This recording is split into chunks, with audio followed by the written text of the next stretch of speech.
patience. Yeah, I know that's right. vacation time.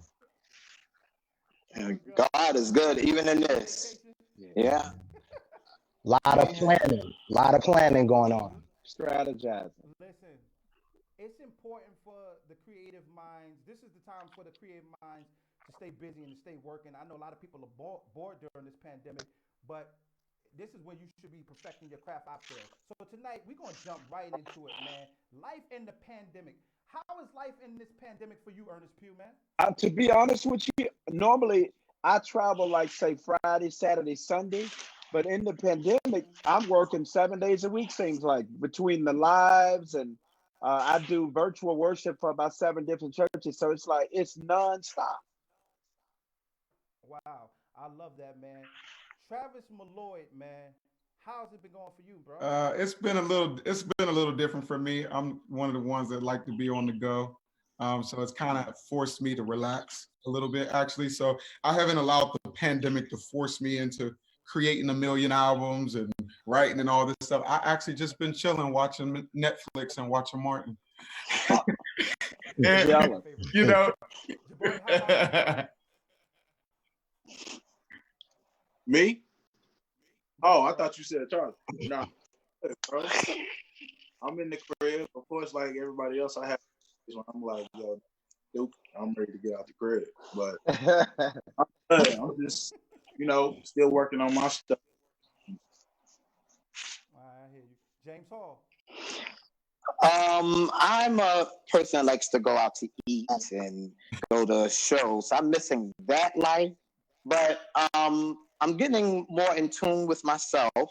I think my spirituality has plummeted another level because I'm spending more time with the Lord, and not to be deep or anything like that, but with all that's going on, I'm seeking the Lord's face even more than ever before. Amen. Besides the fact that I'm grateful that God has covered like my family and my close friends, but I do have some friends that are hurting so bad, and my heart goes out to them. So that makes me also sensitive to the situation. I don't have a problem being in the house, really. I just like to go out, but I'm just, learning I'm learning to look at more TV. I listen to more music. I'm learning more music. Um, and that's it. I mean, it's not really a horrible thing. I still go out to get my food, amen, because I'm not cooking. And I wear my mask and my gloves, and I'm following all the precautions. But I, Amen. I do go out at least once a day. Very rarely do I stay in like a whole day, but some days I do. So it's Uh, different, but I'm a, I'm making it work. you making do. You making do. Charles Perry, how's it been for you? Man, this has been a time of real spiritual awakening, just a time for fasting and really praying. I don't want to say I've slowed down. If anything, it seems like I've sped up, and I'm quite sure some of you can agree. There's a lot to do in this dispensation of time, especially online. So I'm doing a lot of Mm-hmm. online work and a lot of planning Mm-hmm. and making preparation for when this is over because we believe Yeah, God that it will end. it So will that's end. that's Yeah. what I've been doing, man. And just a heavy season of real prayer. That's where I'm at right now in this climate, Yeah. man. Yeah. Okay. So we have a lot of we're gonna have a lot of artists on. I'm quite sure y'all know that tonight. That's going to be watching. So tonight I want to talk about during this pandemic. You have nothing but time on your hands. What is a Mhm. good thing for artists to be doing during this time, Ernest Pugh? This is a very good time to strategize, as my brother Charles was saying.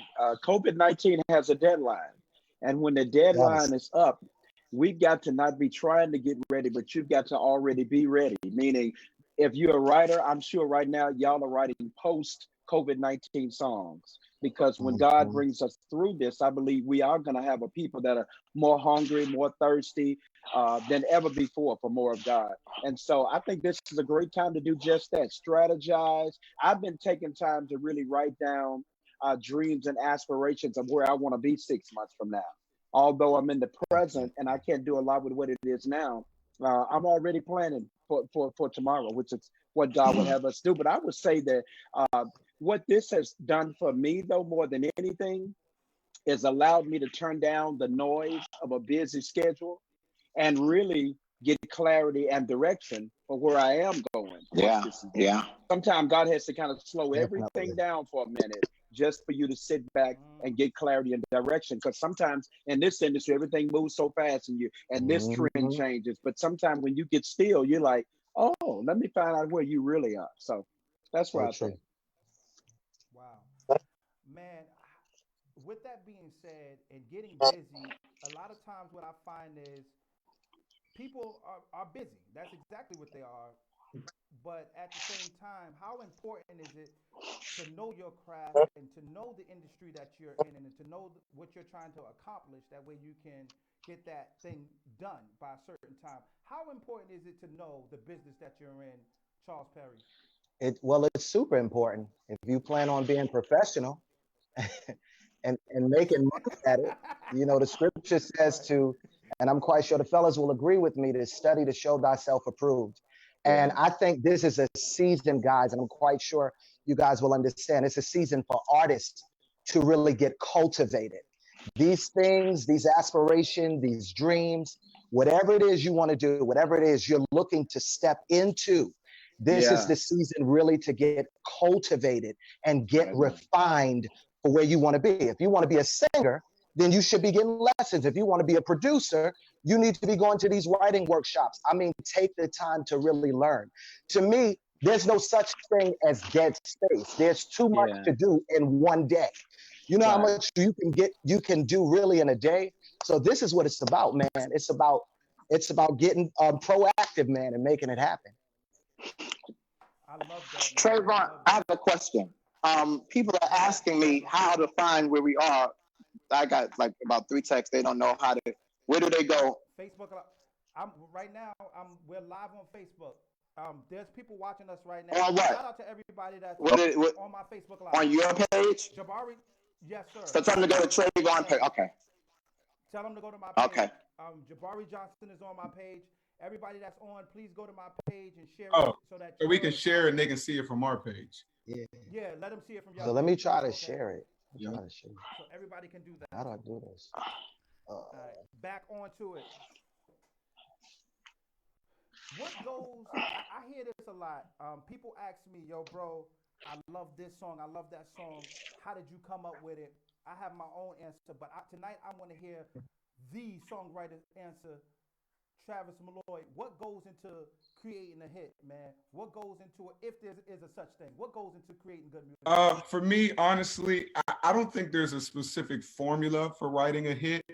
I kind of just stay true to who I am. So for me, my process is I go and I sit at the piano and I just kind of get the doodling. And as I'm doodling, a melody will come. And as the melody comes, the lyrics begin to come.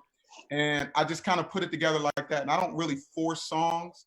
I might write a verse on Monday and take a nap and write the hook on Wednesday. You know what I'm saying? And I just let it kind of come together. And some stuff you just know when it feels good. Some stuff you just know when it feels good. There's really no formula to making an amazing track. I just go in and just create. Because sometimes I've made tracks and they ended up being whack and I moved on to the next thing. So you know what I'm saying? You can't force it. There's really not a formula. You just kind of got to go with the flow. But you know when you've made something special. Yeah. Can I interject one thing about him though, about Travis? Go ahead, Earnest. Because Travis is a singer and I mean a consummate professional, what I love about Travis is when you submit a song to a particular artist, it's already in the right key. He's already kind of giving you suggestions of what's going to happen with the vamp, with the hook, and all of that. And I think that is that is a primary thing to make people embrace. I think the content that you bring to them. Everybody doesn't do that. I get some songs and it's a soprano singing it or alto, and I'm like, I love it, but how will it sound in my voice? You know. So shout out to you for knowing how to get and let me say this to everybody on here. I have to give a shout out. I have, I'm grateful and honored to be able to have worked with Dorinda and Fred Hammond and Zaytoven and all these big people. But I want you all to know my first national placement was with Ernest Pugh. And I want to tell you, I'm thankful for you giving me that opportunity. I will never forget it. No, because sometimes all you need is That's one right. guest. That's right. That's All right. you need is one person. That's all it takes. Give me a chance. That's all it takes. When I was living in my mother's house, broke, busted, and disgusted. No, this Look is at you now. This is not. But look at me now, Ernest. Look at you now. Let me interject. Thank God for people like Travis Malloy and Earnest Pugh. Thank God for Ernest Pugh giving him a shot, and thank God for Travis Malloy coming back to say thank you. Because this is why people don't want to help nobody. But anyway, we're going back. That's true. That's true. Just say thank you. Just come back and say thank you. It don't cost you nothing. This next question is: we got the music concept. You got to have a good sound. You got to have a good supporting cast. What goes into making sure your supporting cast is in tip-top shape, James Hall? Well, it's all. I mean, we kind of like saying the same things really over and over. It's all about practicing your craft and knowing your craft and practicing it, being original, making it so you're something about you got to be set apart from everybody else. That will make people want to hear you and not hear the other person. Not that they don't want to hear the other person, but when they hear you, they want to hear you. It has to be something that will keep you to stand out from everybody else. But, that's God-given. That's not, I mean, you have that originality really from the beginning. The way, when you step out, they'll be like, some people you see, and as soon as you see them, like, oh my God. You wait till you hear them. It's like I've never heard a voice like that. I never seen nobody sing. I never seen nobody do. It's something got to stick out that would make you stand out. But then you have to keep growing with it. Sometimes you can't stay the same all the way to the end. But you find your niche and you keep on working that. But you always grow with it. Okay. That's perfect, man. And that's what I was asking, because when you hear worship and praise, when you hear WAP, there's a different sound from Hezekiah Walker, from a John P. Key, from a Fred Hammond. And that's what I'm saying. Was that intentional? How did that come about? Or did you say, this is how we're going to sing? I want to say, tell you the truth, in the beginning, no. It was fun. We were young kids having fun. We love to sing. Nene, I got my friends from high school together. We said, let's start a choir. Well, actually we started from James Madison High School. So Nene didn't go there, but when we graduated, he was like, let's keep this group going. I said, well, I gotta get my people in here. And I got Nene and my friends from my church, and we said, we're gonna start singing. And it was fun. But as we were singing, internally, God started blessing us, and people were getting delivered in the ministry, in the choir. So I was like, wait a minute now. God got his hand on us. And so we started singing. We wasn't singing original songs in the beginning. We would sing other people's songs. And right out the gate, God had started giving me songs. I don't even think I remember praying for God to give me the gift to write. It just started happening just like that. And I had a sound. And then Melvin Crispell, we grew up as young kids. He said, I'm going to come by your rehearsal. We were just starting out. He came and he was on the drums. Wow. He didn't come as a Melvin was not even writing then. He was on the drums playing for us. And I was telling, he saw me teaching everybody. He said, James, I wrote a song. I was like, come on here. And then he started writing songs. And then it just... Could you tell us what was one of the first songs that Melvin wrote? Melvin's first song was You're Worthy. I think it's that's on the last CD. We did a tribute to him and we recorded it. That song was never thought about being recorded, because it was, to us, it was like, oh, that was Melvin's first song. But one of my first songs was on the last recording too, He'll Answer Prayer For You. That song is 30 years old. Yeah. Wow. History, guys, for you. History. For 30 Absolutely. years old. That I song just is want to 30 ask years one old. question. Do you give your Go ahead. tenors, do the tenors in James Hall Worship and Praise do steroid shots? Because the note, I mean, I have been, Ask Charlie. Ask I have Charlie. been, Ask I have Charlie. been a Doing the tenor. tenor No, tonight. I have been no. a first tenor since I came on the earth in 1966, and I have never been able to sustain a B flat as I long do as not you're believe giving them that. I shots, don't. Reverend. That's not You're true. doing something. That's I not don't true. believe that. I I don't hear believe it. your range all the time, Ernest That's Pugh. right. So stop. This Bionic. guy's got Those range. tenors are bionic. Okay. I got another question, man. This is for one of my brothers, man. Yo, thank you for coming on tonight. And we've been brothers ever since we've been brothers. Branding over ministry. Is there a such thing, Jabari Johnson? Branding over ministry. Mm. Yeah. Yeah. Is how important is your brand versus to doing ministry? Wow. I think What does that mean to you? like I feel like you should try to build your brand, sure. But when it comes to the point where it's like forget God, I'm trying to, I'll be lifted up. You know what I'm saying? Then you can't be out here trying to put yourself above what God is, because He gave us the gift to do this. So you Amen. take God out of it, and then you get up and say, Mhm. giving me this gift or giving me the opportunity to do this. What's his name? I said it best the other day. You cannot say that God did something when it was truly you elevating yourself and God had nothing to do with it. You know what I'm saying? So true. Yeah. If I can interject in that, I always tell people the message is about Jesus, but the brand is about you, and everybody can't handle the balance of that. That's powerful. Say that again. Say that again. Say that The again. brand is about you, but the message is about Jesus, and everybody can't handle the balance in that. So true. Where do I send my catch app? What? I gotta say this next because branding is important, and nobody knows about branding to me more than a Charles Perry. Mhm. What is branding, bro? What is that Wow. thing? What is that niche you find that separates you from everybody else? Well, We're still sticking in ministry here, but how important is it to you about branding? I would definitely have to say it's the identity, it's the artistry, it's the temperature, it's the climate. Echoing what James said, when they heard us, they knew it was us. And I believe that we can't just be all sound and no motion picture. People Good, have to sir. see something. We have to know what we're investing in. It's not just Right. enough that we sing songs. We've got to look the part. Come on. And Yeah. where we were from, in the days, especially my days with WAC, we had to look the part. From my days with David Forster and We Love Disney, it was always bringing motion pictures to real life. Mm-hmm. I mean, you see it with your favorite, with some of your favorite artists, the Michael Jacksons, the Prince, and we can still do greatness in gospel music.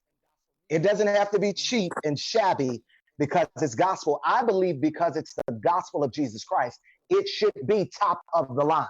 Mhm. I believe that. That's just my opinion. I believe That's that good. gospel doesn't have to be overweight.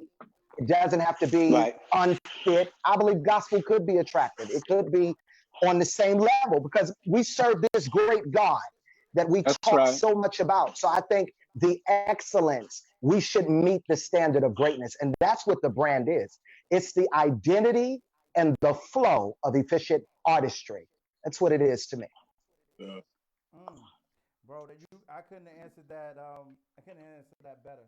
I love that, which is why I'm going to ask this next question, Earnest Pugh. How important is it to have a team? Because we all know it's the people behind the scenes that make that front man look so good. Yeah. How important is it to have a good team? I think it's vitally important to have the team. When I first got into this industry, I had a mentor to sit me down, and they told me that you have to really focus on the creative and let somebody else focus on the administrative. Because when you're trying to do all these things, it really pulls on your anointing. And whereas you should be in the presence of God, really getting, instructions for him on what message to convey to the people, you're over here typing memos and on the phone call negotiating contracts. And when it's time, like Charles, when we started out, said studying to show yourself approved. I should be in the face of God. I should be on my knees and not doing all these other things. And so you have to really trust. I have a strategy, and I did 20 years in the military.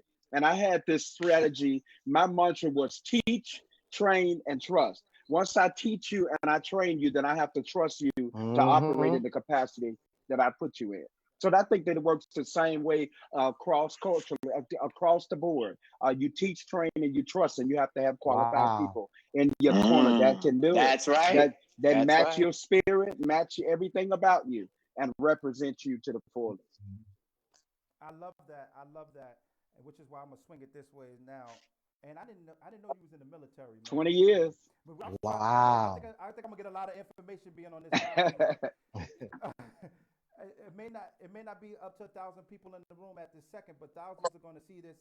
It's gonna be shared all over the place and all that.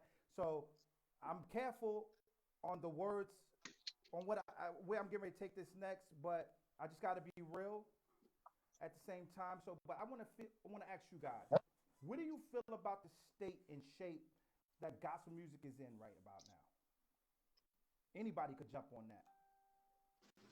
I think we're at one of the better times that we ever have. I know we're not used to the physical CDs anymore, but streaming is allowing us to go in regions of the world that we never could go before. We just had Kiara Sheard, who streamed 3 million in a week. That's unheard of in gospel. I mean, for her to come and knock Kanye West out of the #1 slot, not only with streams, but also with sales, I think it's due to the fact that the machine behind them are very innovative and creative. RCA Records has seen the whole digital thing. And so it allows us now to take a phone and send a smart link to people, and opposed to going to a Walmart store during a pandemic, I can click on a smart link and I can download that song. That to me, that is brilliance. So streaming, the downloads, also the marketing campaigns we can use now on social media. I think we're just in a better place than we've ever been before. And it's monetized. The thing I want to say, it's monetized. When people now, because of the streaming, when people look at a YouTube clip, they're viewing it with their eyes, but they're streaming it with their ears. So YouTube clips, which is monetized, can now get us checks. And if you have ever been one to see how those YouTube and those monetized checks look, they're nothing to play with. I love that. Anybody else want to take a shot on that? Earnest, I feel like y'all made more money back in the day than y'all do now, though. Nah, not me. Not if you got a catalog. That's true, but people were actually James, am I right about James? And like you were actually making, like, let's say you know what I mean, Now wait a minute. I mean, if you got, I'm not saying that to be just, but what I'm saying, when you're singing your own music and you own your masters, you're making between publishing and the sound exchange, and if you're getting movie deals, after it's paying you, and I mean it's every month, it's not every quarter, it's every month. Who owns their own masters though? Very few. Me. How many other artists do? Wow. I know my attorney taught me this at 25 years old. Said you were blessed. I had some hard knocks, but God has brought me out, and I'm gonna leave it there. Go ahead, Jabari. I know you wanted to get something off your chest. You wanted to say something. Go ahead. And tell them why you feel that way. No, I just feel like people were actually $10. Wait a minute. You're breaking up. Say it again. Jabari, you breaking y'all up. hear me now? Yeah, we hear you now. Yeah. No, I said I feel like back then people were actually paying, like, let's say they go to the store and buy the record for like $10 or $15. As like now you're streaming it, and then how much money you make per? You know what I'm saying? You don't get the whole 15 or that whole $10 or $15 because they're streaming now. Well, you got streaming, but you also have the royalties that come from your record. There you go. Yeah, that's true. So you got 3 or 4 different streams of revenue. You got your publishing. Okay. Mm-hmm. Well, I hear you, Ernest. I hear you, Ernest. And Travis, I'm gonna let you tap in right quick. As a songwriter myself, royalties. Where do you see royalties the most? Is when your music is being played continuously, whether it's in an elevator, Sirius XM. That's the next topic we get ready to tap on. How I tell people this all the time. Me and my brother have this conversation, Charles Perry, and we have these conversations all the time. How important is it to know when to record? Oh, And not only to just record, but have a budget after you record to understand that now we got to push this to radio. This message got to be heard. How important is that, Travis Malloy? Well, Because me and you had a I'm a little different because I write and produce my own stuff, and that came from just growing up and feeling like I had to chase producers, and you can never get everybody together. So I thank the Lord that He blessed me where I can go in my bedroom and make a whole album. But I can still answer this question. A lot of times, in church, I'm just gonna go here with it. A lot of times in church, we love, especially Black people, we love being celebrated. And because we love being celebrated, we love the aesthetics of a live recording more than we love the aesthetics of having money to promote the album when it's done. So exactly. we love being seen. We love saying, look what I did.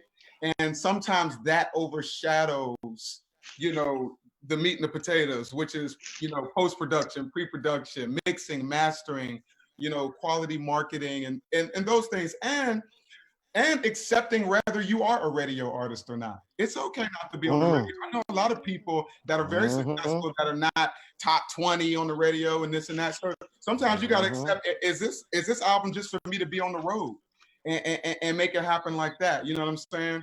So there are so many ways to skin this cat. You have to really understand what kind of artist you are first. A lot of successful, even R&B artists that are on tour right now, but they're not on the radio. You know what I'm saying? So it just really depends because, in gospel, radio still makes artists in gospel, but in mainstream, it really doesn't. It really is about streams and, so gospel's kind of behind when it comes to stuff like that. Because you can do a huge tour based on just streaming in mainstream, but in gospel, people spend hundreds of thousands of dollars. And let me interject right there. What you just said is spot on.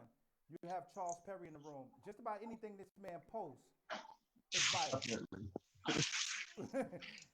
God is like good. He got a song on the radio every 5 minutes, but it's different in his world. It's not like that for gospel. So let's unless you have a really, really extraordinary gift, and everybody's gift is extraordinary. Not trying to down anybody. But your chances of going viral every time you post something is probably slim to none. Right. So what I do, because one of the side businesses I do is radio connection and promotion, is I do it minus artists to make sure that you understand the importance of making sure your voice is heard. Because if your voice is not heard, you're local. And you will remain local. Go ahead. I just wanted, because your question was, how do you know when it's the time to record?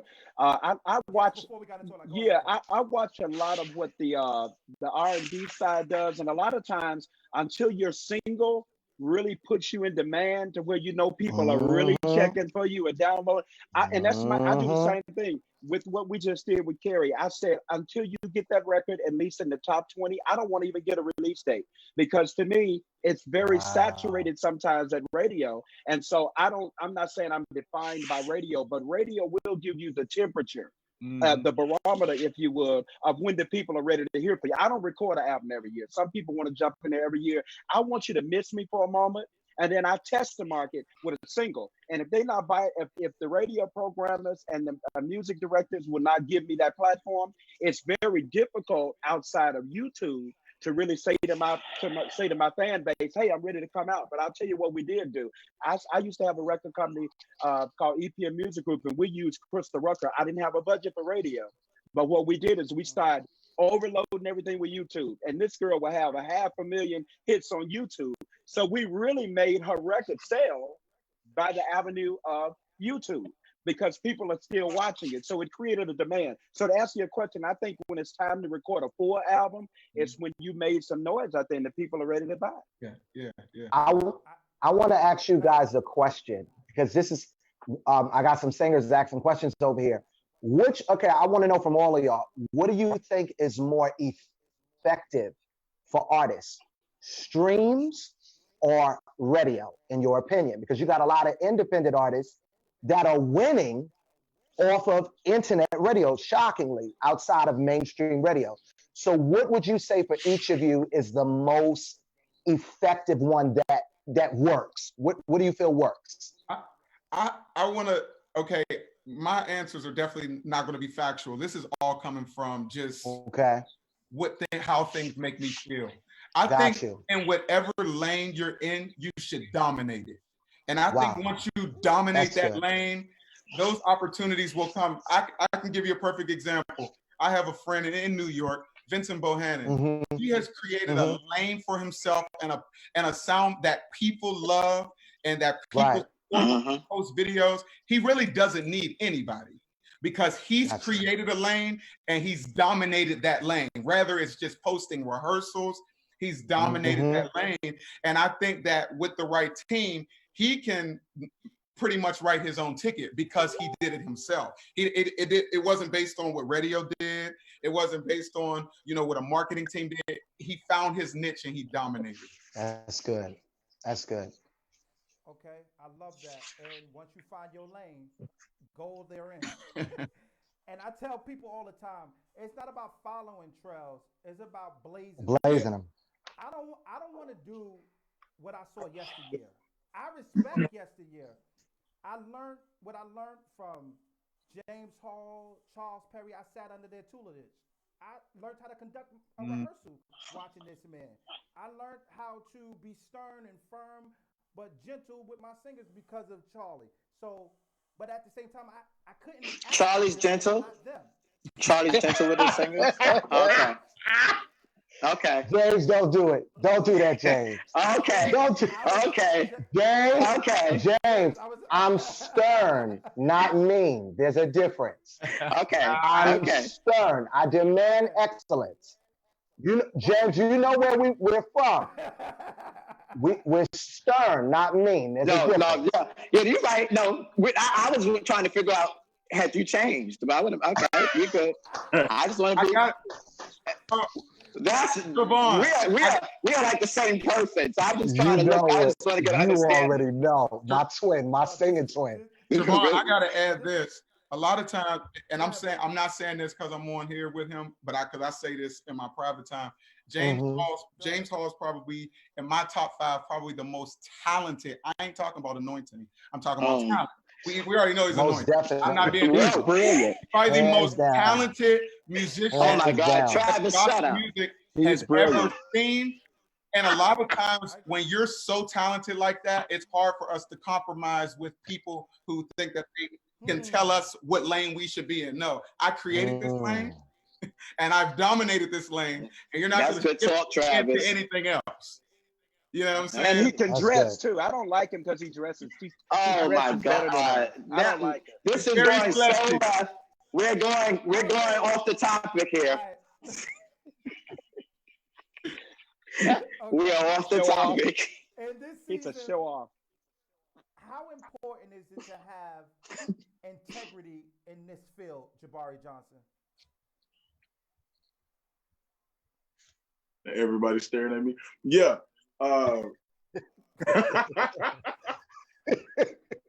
Bro, the real problem is a lot of people don't operate with integrity. Like, for instance, if I do, for instance, do a song for James Hall, you know what I'm saying?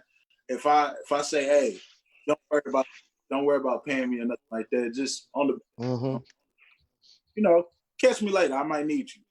A lot of people, and I had to deal with this over this past week too. A lot of people don't believe in following up and doing what they said they were going to do. True. Uh-oh. Tell on them. This was a long years ago. Years ago. Well, he said last week. James, I said last week. Hey, Listen, I'm blunt. I'm gonna be straight to the point. It wasn't me. It wasn't just. He said your name. He did say, man, but I want to make sure we got clear. I don't want people to get confused. It wasn't me. He said No. your name. Well, go ahead, Jabari. Yeah, but I've been that guy that, you know, just be like, hey, don't worry about it. I help you out. I help you do this. Just when I need, don't treat me like trash. You know what I'm saying? People do not operate with integrity. Sure enough, don't. Can I say that? These niggas are arrogant for absolutely no reason. But And now we got interject here for 2 seconds. Keith Wonderboy Johnson's in the room, and he said, "Hey fellas, now What's up, Keith? That's my guy. What's up, That's my Keith? Keith friend. Wonderboy Johnson has been in the business for a long time. We love Yes, that. sir. But you know what you said is real key, which is going to help me go to this point. After this pandemic is over, whenever that may be, what do y'all see happen? I know what I see, but I want to hear what y'all think. What do you see happening for gospel music? What do you see happening for industry making money? How are we going to be able to sustain ourselves as artists? Where do you feel we at with that, Charles? Why you do that? No, man. I honestly, bro, I think we can't return to church the same. I think that there must be new ideas. I think we have to be creative in this dispensation we're in. People want more. And as I'm looking at the lives, we have to learn, artists, to be more creative. That's just it. And to work on what we're doing. And there's so many ways now to make money outside of just doing it live and tickets now. The online thing is booming. I'm watching many of you guys do it, and it's killing. So congratulations to those that make money online. I know that I do. It is a market that is wide open for me. And I think that some people, like going back to what Travis said, when you find a lane that you're great at, dominate it. That's just it. Work that lane. They taught us that. And I, down through the years, that has been something I have seen many of my friends do. Whatever you're good at, dominate it and work that window and watch that window work for you. I think it's going to be time for us to be more creative after this quarantine and to think outside the box. That's just where I'm at, outside the box thinking, seriously. And we can't do church as usual. That's where I'm at. Where I'm at. All right, guys, I'm going to interject right here. I want y'all to, please, whatever you have, keep it. Yeah. We're going to speak one at a time because as we're speaking and we're getting excited, I think the sound is coming through distorted on air. That's what some people are saying. But anyway, so who have something to say on this topic next? I believe that we're going to have to embrace technology more when we get to post-COVID-19. A lot of times people are like, I don't really go on social media. But do you see all the pastors now, some of whom have never been streaming, have never done it before, and now everybody's a televangelist because that's the only way you're going to engage your congregation. And so I think across the board now, we're going to have to embrace technology and evolve with where we're going. Definitely. Yeah, that's true. I agree with that. I'm even doing that myself. Worship and Praise celebrated 33 years this month. And yes, like, can you believe that? I was saying, Dad, I would love to do something to commemorate our anniversary. And I just said, you know what? I haven't really seen it. I maybe have seen one or two. I said, let's do a live stream concert. And we're going to practice social distancing and all of that. We're being safe.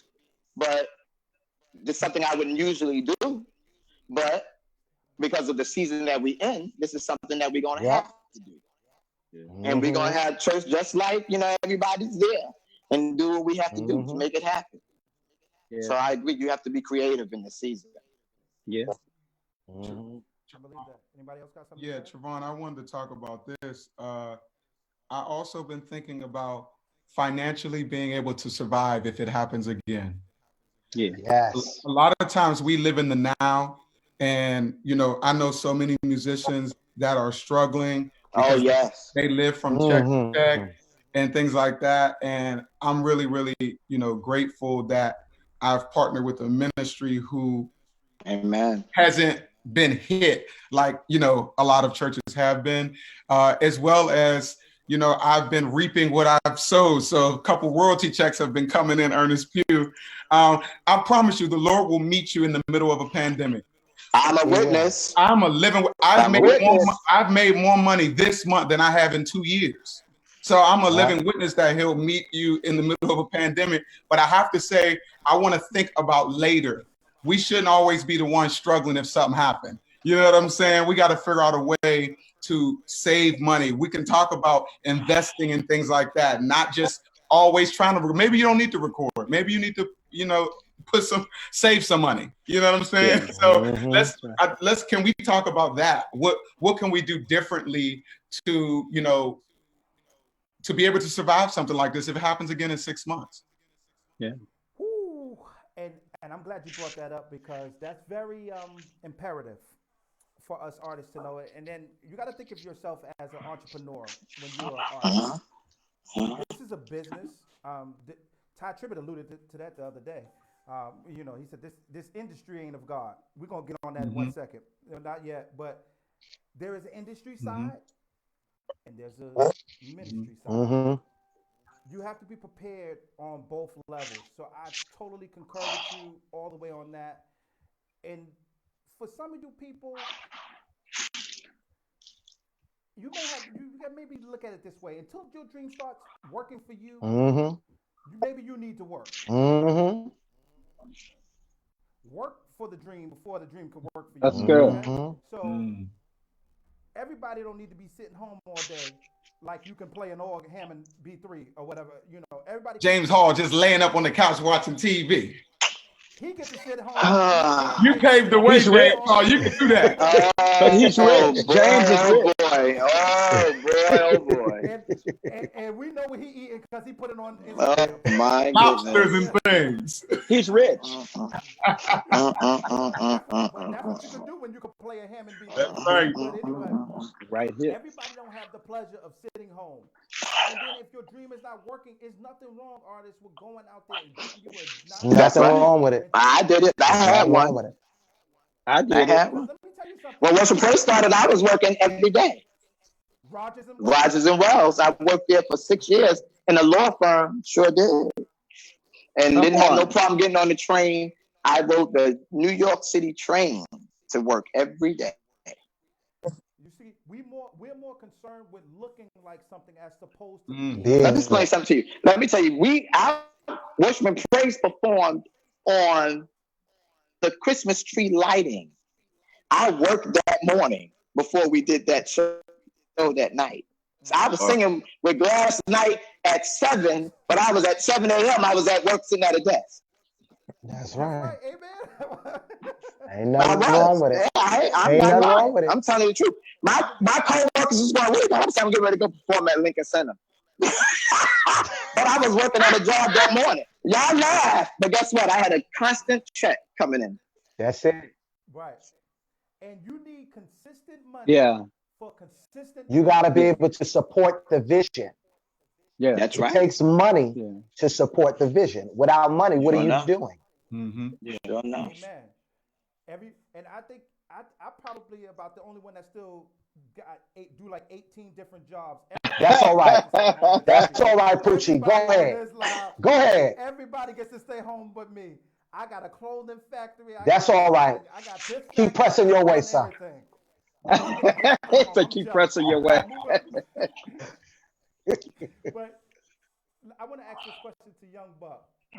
Jabari Johnson, man, what do you feel about gospel battling right about now, man?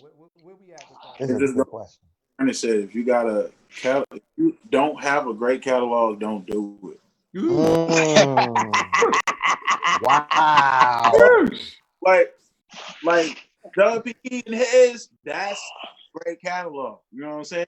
Right. I feel like John won, but hey, everybody else feel a different way. You know what I'm saying? I feel like John won. I love. You know what I love about Jabari is because he stays true to who he is, and I'm the same way. I'm trying to be a little nicer, James Paul. I really am, James. Oh, okay. But I will say this: I want to jump in the fire a little bit. I'm going to jump in the fire with you. I think John, y'all know John is my favorite of all time, but I think John and Bishop Walker both have great catalogs, but I don't think it was a great match for a battle. Why do you say that? My personal opinion is because John is multiple genres. Sure. John is a writer, he's a producer, he's a singer. Hezekiah Walker is pretty much in one lane, which is a choir director with really popular songs. And I'm not saying that he's not as talented as John. I'm just saying they're just two different kind of artists. And I think that Bishop probably could have battled somebody that's more in his lane. Like who? Ricky Dillon? I don't know. I'm not saying I'm just saying John is a different kind of artist. I don't even look at John as a choir director or a choir head, even though he started with a choir and, you know, New Life Community Center. I just never looked at John as a choir director because he's such a prolific in so many different realms of music. Hezekiah Walker stayed in his lane and dominated his lane, but I don't think that they're on the same wave. I'm gonna get a text message later, but I didn't say anything about who. But you listen, everybody's entitled to their opinion. I just saw the open mouths in the chat, but listen, they said what they said. It's an opinion. Everybody's entitled to an opinion. Can I insert? Go ahead. I don't think it matters if you're choir to choir. I think when the basic consumer hears a song that they want to jam to, whether it's a choir, whether it's Lecrae, whether it's Yolanda, whether it's Kim Burrell, I think the basic consumer really doesn't get into whether it's a choir, a group, a band, or a quartet. Like, I would love to see Kirk Franklin and Fred Hammond battle, but Fred is a singer and Kirk Franklin is more of a MC, you know, kind of. But it's going to be all about who gets with what song, you know what I'm saying? What did you say? I'm gonna say this, Jabari. I got him. Kirk's not a singer. Nobody can. I don't agree with that. I'm gonna tell you why. That's your opinion. I'm gonna tell you why. The origin and the foundation of this battle was started by Timberland and Swiss Beats, and it was started by songwriters and producers. So let's just start there. That was the foundation. Come on, Reverend. It wasn't just about songs, it was about stuff you wrote and produced. So I'm just representing the basic consumer. I don't think the consumers know who a producer is. No, I agree. I'm just saying, I think it's because in the R&B realm, you were not limited to songs that you only had for yourself. You were able to play songs you wrote and produced for other people. Okay, so I think somebody that could battle Kirk Franklin is J. Moss. No. I'm talking about catalog. I'm not talking about artistry. I'm talking about catalog. Okay. Yeah. So you got to think beyond Jay's songs. I'm thinking about Clark Sisters. I'm thinking about Karen. I'm thinking about Kiki. I'm thinking about Dorinda. Okay, I'm gonna have some fun facts. I don't want to see more gospel battles. I don't want to see. I don't want to see it anymore. I don't want to see it. I don't. Thanks, Jabari. Jabari, thank you. I'm gonna say this because Travis went there. I gotta say this because Travis went there. So, bro, all Kirk gotta really do, silver and gold, stomp. Who else has ever had a stomp in the gospel industry? It depends on the moment. Because and it depends on how it affected you, when it affected you. So you know what I mean? So Hezekiah Walker had, Calling My Name, and that affected a certain audience. But John P. Key's I Do Worship affected a different kind of audience to me. So I just think it depends on what realm you're in, because Yolanda Adams had Open Up My Heart. So it wasn't on the level of stomp as far as, musicality, but it was just big. I'm still a silk gold record. I'm gonna just take this second just to read this comment. Please keep your thoughts, but I want to read this because I thought this was interesting. Christina in the chat says, lovingly disagree with you, Travis Malloy. John P. Key is gospel. Pastor Hezekiah Walker is international. He's bigger than gospel music. Okay, that's like international in the last What songs? Get in no trouble. You're surrounded by New Yorkers. Don't get. I'm not going to get in trouble because I pay my own bills. So I'm just asking. No, because we got to talk, but we got to talk about era. Sold Out was international. What's the other song? The last Every Praise, that's international. But at the time, at the height of John's career, he had international songs as well. So it just depends on how old they are. When did that impact you? You know what I'm saying? Yeah. I think that they're both international. I agree. You said, when did another artist have a stump? I feel like Kirk changed the way people did music in the gospel industry. And I feel like Ty Tribbett did the same. So I think Ty Tribbett is probably the most revolutionary in gospel music. Right. Yeah, that's good. Yeah. Okay. Y'all better teach on here. Y'all better talk. So I'm glad we're going there. James Paul, are you with Yes. Because this is one of your great friends. So I want to ask you this question. I'm going to go right here with this. I know you saw the video. What's your take on Ty Tribbett's stance on gospel industry is not of God? Oh. I didn't see the interview. You didn't see what he. Oh, okay. All right. So let me tell you this much. Anybody else want to answer that, Sword? I don't know what he means. It's not of God. I think he said the industry is not of God. You know, even the message may be of God, of what the artists sing about, but the industry side of things aren't of God, which is pretty much true. Compromise. Executives aren't making decisions based on the anointing. Yeah, right. He was saying compromising. You know, to compromise. I believe. He was saying he wouldn't compromise his art. But I mean, Trevone, what he said is true. The industry is the industry. It's not biblical. They're trying to make money. That's true. So I mean, what he said was true. It isn't godly. You can promote gospel music and not be godly. I mean, we've seen people do it all the time on platforms. Mm-hmm. Yeah, and most of the executives who do it are not from the ecclesia. They're not. From That's so true. Which is why you have to differentiate between industry and ministry. When I came over here, I didn't come over into the industry really to be a part of that. I came to get a larger platform to affect the flow of worship. I had an agenda, but they have an agenda too. You know what I'm saying? So, yeah. Okay. I'm going to get to that question. I see somebody in the chat asking a question. Don't go nowhere because we're going to get James Hall to answer that question. Stay still. Just 2 seconds. I love James Hall. 2 seconds. But when you said that, you said, this is what it is. I'm just spit it out. Sometimes I have an issue because as long as something is working for some people, they don't have nothing to say. Yeah. But when they feel like it's going against the grain now and it's affecting them, now we get to speak on it. I agree. True. So at what point is it not okay? Is it not okay because it ain't okay? Or is it not okay because it's not working for me no more? Then we want to talk about gatekeepers and things. Who are the gatekeepers? It's the latter. I think it's the latter. Talk about the gatekeepers typically are the gatekeepers. I got a question. Why is it in gospel and R&B and all rap and stuff like that, you get a new artist, we get Megan Thee Stallion, we get Baby, we get all kinds of people. What's the boy name that I can't think of it, but we get dope artists every Tory Lanez. Gospel no, not so much. Like we got Chandler Moore and who else?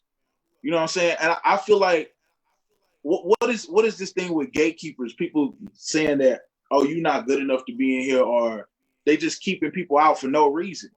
Because I feel like the gatekeepers that are unheard of, don't nobody know who they are just scared that they're gonna lose their relevance. You know what I'm saying? That don't make sense. Well, gospel. I feel like your gift will make room for you. I don't care about who's keeping the gate. But y'all know what's funny? Those people, they ain't gonna lose nothing by helping somebody else out. And a lot of people like lose something if they put. But you know, this is funny coming from I love that you're saying this, and this is a person with a Stellar Award. Jabari Johnson big won time. a Stellar Big Award. time. and this is coming from him. So people look for that Stellar Award. That's our Grammys. I get that. what was that sense of accomplishment for you when you got it? And for those that may not have it, like myself and some others may not have it, does it define who we are as artists? Let's talk about that. Man, it don't define who I am as an artist, as a person, none of that, because that Stellar Award is sitting right there, and he made. You mind showing it to us? Y'all so crazy. Since you said I'm about to trip, but yeah, Big time. it's it big time. was honestly, I wasn't even there to accept it. I was in my hotel room on the toilet, but I'm mad at him. Wow. Jesus. they FaceTime me and told me I won, and I hung up. I was like, y'all lying. Then they FaceTime me again and showed me the award, and then I lost it completely. But that means nothing to me at this point. I've always wanted to win one, and I want to win more, but it's just like that don't define me as a person. It don't define artists. When people say Stellar Award winning artist Jabari Johnson, when they introducing me, I'm just like, can you just call my name so I can get up here and do what I'm here to do, sing, go do what I got to do. But no, it doesn't define me as an artist or as a person at all. Who cares? There's people without a Stellar Award that's doing a lot more than I'm doing right now. Tan Lamore don't have a Stellar Award. You're right. Everywhere. You know what I'm saying? So that don't mean Understand. All season. Anybody got anything else to say about I want to get back to this battle thing because I don't like how y'all skip. That's done. That's done. Wait. I'm going to answer this question because I promised this person I'll come back to you. Chris, I hope you're still in the room. He wanted something to know from one of his mentors. Well, I don't know if you're his mentor, but he looks up to you, James. And he said, James, how difficult was it in your first 6 to 12 months gathering musicians? Let me rephrase this. How difficult was it for you in your start in gathering your singers and musicians and all that? That's what I wanted to know. It wasn't hard at all because I picked when we started out, I said we was just young people having a good time. I picked my friends. Those are my friends, and my friends could sing. I had a lot of music and art in my choir. Worship Praise first started. I had singers, but they were my friends. When we were young, music people hung together. In school, our place was in the music room. So you found out who could sing in the music room. You found out who could play in the music room. So that's how Worship Place started, from me picking my friends. We didn't do auditions or anything like that in our beginning. I got a question for We James. just picked our friends. Okay. Go ahead, Jabari. How do you put somebody out without hurting their feelings? Oh no, they gotta go. If they gotta go, they gotta go. It's not about feelings, because sometimes you have to cut. If it's damaging your ministry and they gotta go, they gotta go. You're not worried about feelings, because you gotta worry about your ministry. If it's gonna kill your ministry, they got to go. That's it. It's not about feelings. It has nothing to do with feelings. They gotta go. They gotta go. That's it. Kick him out. Yeah. Travis Malloy, this thing is eating a hole in you. Go ahead, see what you got to say. Oh God. I don't have nothing to say. I just, Travis Malloy, this is what the Heads Up Radio show is about. We talk about. I really don't. I don't really enjoy the gospel battles because I don't. First of all, I don't even battle. I don't like having discussion with people who don't really even know the industry or know the business. So I don't even be liking to have those kind of conversations. And it just, church people, we can't handle stuff like that. It just turns. No, we can't. It turns into a whole bunch of extra stuff. So obviously, if I'm going to talk about it, I'm going to talk about it. But the truth is, they can't handle battle. So I'm okay. I agree. I'd rather go back onto the R&B side and watch that. Yeah. It's friendly. Gospel battle is too friendly, man. It's too friendly, and the truth is, Bishop and Pastor Key, they both got on there being nice and I love you. We go there, but that's really not a battle. It's not. And I know both of them, so I'm saying it. It ain't no battle. Well, they was playing catalogs and being friends, so it just changes the trajectory of the whole origin of what it was created for, to have fun, but I don't know. But like Timberland laid it out. Timberland laid it out and said it was not going to be a competition. It's about blessing the people, empowering, encouraging. That's what it was supposed to be, a healthy Church people display aren't of the healthy. arts. Church people At aren't. all. No. Church, y'all can say church people. The word battle was wrong. That should have never been put out. It was promoted wrong. Battle. It was. So you thought it should have been a jam session? You should have put jam session. Put them in the ring. They had them in the ring. And the flyer that I saw, they was in the ring. Right. Yeah. So you should have That's put true. jam session if that's what it was going to be. Yeah. It was promoted wrong. It was promoted wrong. I agree with that, James. John P. Key was jamming. Hezekiah Walker for Slade. 20 minutes long. He did what? Hezekiah Slade.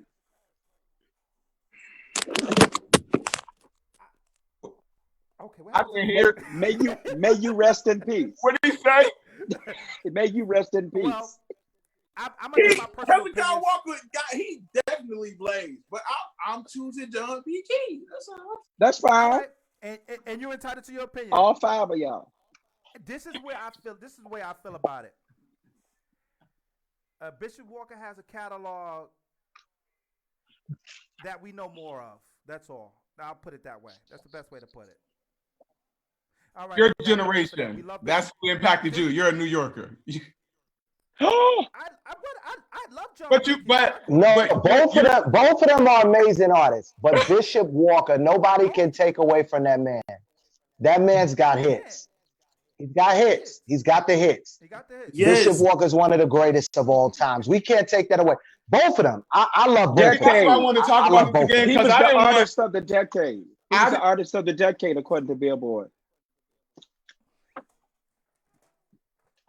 Where do I send it? Where do I send it? Diana Ross doesn't have a Grammy, so she's still a star. So I don't go based on stuff like that. That don't impress me. That's right. And we love her. James Hall is a legend. James Hall is a legend, and we're still waiting on the Grammy. It's coming. He's got to buy more hats. It's coming. Just buy more hats. I'm going to say this, Trevone, because I don't want you to think I'm shady, because then Bishop Walker will be texting me, and then these are my friends. Getting a text tonight. These are my friends. I love them both, but I think that he impacted a culture of people that like his sound, and John P. Key impacted a culture of music that like his sound, because he has back-to-back gold records that I've seen with my own eyes. So that doesn't mean that, you know what I'm saying? So what does that mean? That he was, it just depends on what you, I'm stressed. Praise God. Praise God. Well, I love Hezekiah. Ernest Pugh did that. Ernest Pugh that hyped me up. Ernest Pugh that hyped me up. Well, I'm gonna tell you, I'm gonna put it like this. John P. Key told me he had about 24 Stellas. He said if you want to buy one from him, he'll sell it. Bishop Walker has said he has every award you can think of. Both of them are legends. They are. Right. Yep. Praise God. So, praise God. Big shout out to both of them. Both of them. We try to big get shout to that outs. level. But you know, I'll tell you what. Watching that made me want to be on my grind more than ever. Yeah. Because 20 years from later, James Hall has a catalog. Yeah. 9 albums, 7 albums? 10. Oh, go ahead, James. Where? My next project, the next project come out is my 10th project. That you see what I'm talking about? 15 Earnest Pugh. You got about what? 5, 6 albums? 12. See? Come on, nothing. I want to see May 22nd. I'll be releasing my 12th album on May 22nd. Come on up in Come here. on, Pugh. Come on, Pugh. Tell them. Recording in the civil rights movement. Give out these facts. Give out these facts tonight. Ernest was recording in the civil rights movement. 14 top 30 hits. You and James Hall gonna stop naming albums that ain't out yet. No. I recorded those. My project is recorded. You can pre-order it. Technically, it's out. No, I know 12 albums. And you can pre-order it now. See? Pre-order it now. I only got 2 singles and 1 EP out. Travis Malloy, what you got? Yeah, I know you got two full albums. Blazing. I have about 6 albums. Yeah. Come on. Yes. Ain't nothing wrong with hits. it. All And written. hits. Hey, Earnest Pugh, all written and produced by myself, might I add. Don't make me shout, son, because my feet hurt. I had to get you back. So, and Jabari, I sing. I don't have to On produce. my second one now. I ain't listen. Oh, I got we singles. we squirrels in their world. We squirrels. Right. Hey, It's Ain't all nothing good. wrong with it. All right, can I get the Y'all make an intro? impact. Can I produce the intro, Jabari? What? Can I produce the intro? Boy. See that? See? Listen, Y'all don't, gospel people, y'all don't like to invest in us. Oh, Lord. not true. Here it goes. Listen, I on this I want live, we have probably altogether over 80 something years of experience. If you put all of the years everybody been through, we got 33 years here. Ernest, too, you've been in the game for 60. about 2 decades. 20s. 2000. You got Charlie, who's been singing since he was one. You got Travis Malloy. You got Jabari. Yeah. I'm going on my 13th year of ministry. There's so much experience. That's in dope, here. though. So tonight I want to go on, and the reason why I wanted to do this, I love that we having fun, and I love that we having good talk and conversation. But tonight topic was strength talk. Yeah. Because as I talk to James and Charlie and different friends and peers throughout the week, man, it's devastating, the news that we hear it every other day. How has this infected you guys? I know some of you probably lost. Have you lost any family members or friends to this? I know I have. So, have you? Yeah. Any of you guys? Yeah, I think we all have. Everybody has been affected. Everybody has been affected some way or another. Mm-hmm. Wow. How are you dealing with that, creatives? How are y'all handling this? What are you doing to take the edge off, take your mind off of it? Since we don't drink and smoke weed. Jesus. I don't. I'm not allowing the news to cloud my mind with negativity. Yeah, that's it. Because I truly believe in energy, and I believe that if you watch it too much, you'll start feeling symptoms. You sure enough will. So I think you got to have that conversation. Yeah, you got to really control that and watch what you allow. In your spirit. So I've been staying informed, but not letting it cloud me. I check on my mom, because that baby want to be at the casino. So no, but somebody who's retired that just like hanging out, want to be at Walmart, want to be at the store. I'm like, Mom, listen, we understand. You got to stay. It's almost like the older people want to go out more than the young people. Yeah. Definitely. So, my grandmother still paying her bill. Yeah. And we gotta cherish them. We gotta cherish them, man, and love hard while we can, man. This has taught me to really love hard, man. I'm doing wellness checks on everybody I know, man. Seriously, because just the minds of people. I think where we are, man, we're seeing so many people commit suicide. Yeah. I mean, I logged on to check a few messages, and there was at least 7 clips of people standing on bridges. I've never seen anything like this in my life. Yeah. So we've got to pray for not only the world, but the kingdom people to keep a sound mind. Yeah. Because what I'm discovering within the kingdom, there are so many preachers that are committing suicide. Yeah. And this is something that was taboo when we were coming up. You never heard of preachers committing suicide, but it is now heavy. The pressure of ministry, the pressure of the anointing is really great. So, the attack is really great, and we have to keep our leaders, y'all, in prayer. We got to keep our artists in prayer everywhere. Because there's a serious spirit of depression loosing around here. Seriously, depression. Let me interject real quick. And I promise, guys, on the live, just stick around. I'm gonna get to your questions. They have a lot of questions for you. Oh wow! Get to these questions. Yeah, but I gotta say this. If COVID didn't teach me anything, it taught me how to appreciate and love people. I'm already an emotional person. But I'm really loving on people now more than I ever did James, you probably tired of hearing from me every day. I just checking up on you, just see. I'm like, you all right? You good? He's like, yes, I'm good. That's why I'm on IG all day, so everybody know I'm fine. Because my phone rings, but I appreciate it. No, I don't take it. I don't take it lightly. I appreciate that people check on me, but I understand we're all nervous because we've seen some people 1 week before, and then the weekend they were gone. It's like, wait a minute. So it's not really. It's like it's playing on our mental, you know. So of course, you saw me yesterday. I have Cornbread. He ain't even on the phone on here. If he is on here, I don't know.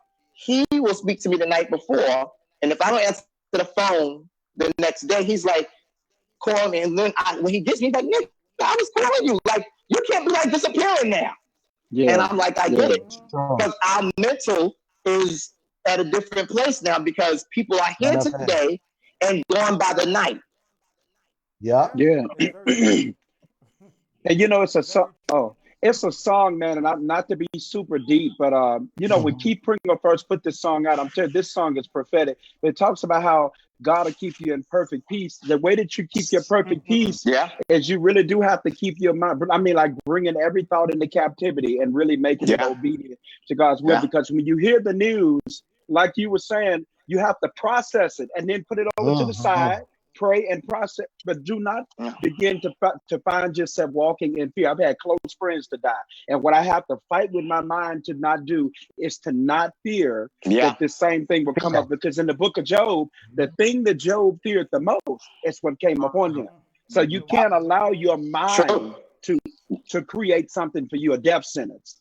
So I think that's what it's all about: keeping your mind focused, choosing what's going to go into your ear gate and your eye gate, and also the people around you.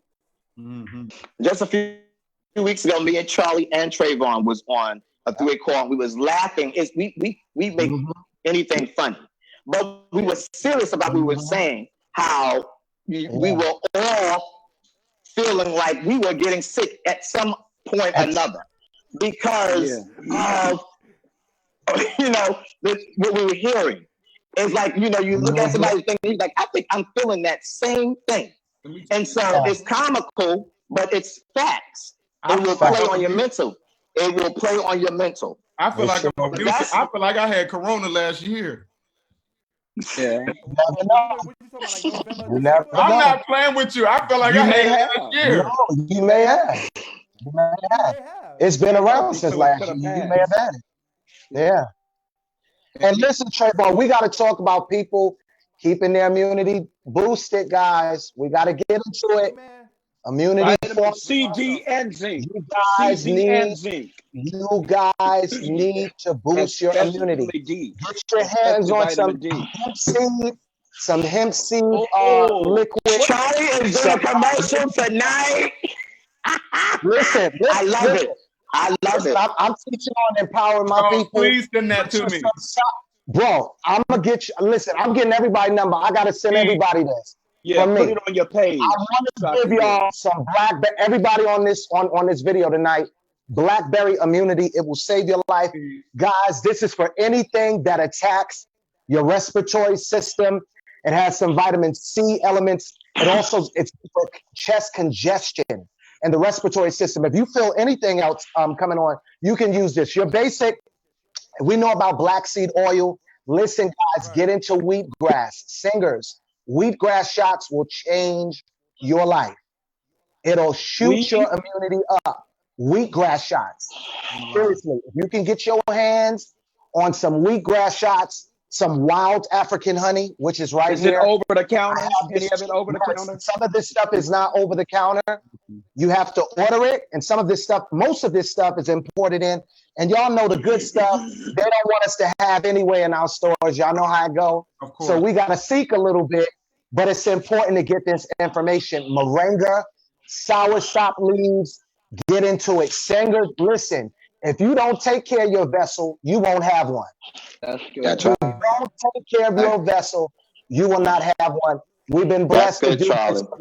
I've been doing this for over 38 plus years by the grace of God, but it is important. Vocal maintenance is important. Singers, take care of your gift. That's right. That's good. You have to invest your time in caring about your gift, your well-being. Amen. Are you gonna put it on your page? You gonna put it on your Yeah, I page? promise you, guys. This is what I want to get everybody. I'm going to be selling this myself. This is immunity formula with elderberry and echinacea in it. Be careful. There are fake brands going around. You want to make sure you get the real thing. Stay away from these some of these elderberries and emergencies with a bunch of sugar. Y'all know sugar breaks down the immune system. You want to get stuff with a low grade of sugar. Trust me. Please. Trust me. That sugar is really not good for us. Like, seriously. Let me interject. What he's saying is what we talk about every day. Yep. Listen, we can't be so heavenly minded that we know earthly. There you go. It's important to know some practical things in order to keep yourself good, because I'm telling you, we have lost so many church people, and it's so sad. It's crazy, dude. But can I be really honest? And this may I don't want to upset nobody, but I just want to be totally honest. Because everybody that was passing away, they wasn't like they were in great health. People are unhealthy. There you go. Y'all know it. All of those type of things. We lost so many bishops and things like that. It's important to make sure you're eating right and do things as a preventative instead of waiting until it's which brings me to my next topic, because people think artists don't vote. How important is it to you guys to make sure that we get out there and vote to make sure that old orange face finally gets out of I vote. I vote. We gotta vote, y'all. I vote. Are we all voting? I know I vote. Amen. I do. Do we? I have to ask this. You don't have to tell me, but I don't think anybody on here is a Trump supporter. But if you do support him, God bless. That's all I'm gonna say.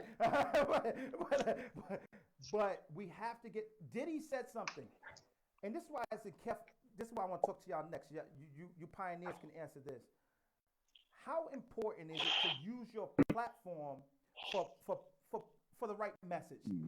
Pete Diddy posted a message and said something to Senator Joe Biden, like the black vote will not come free this year.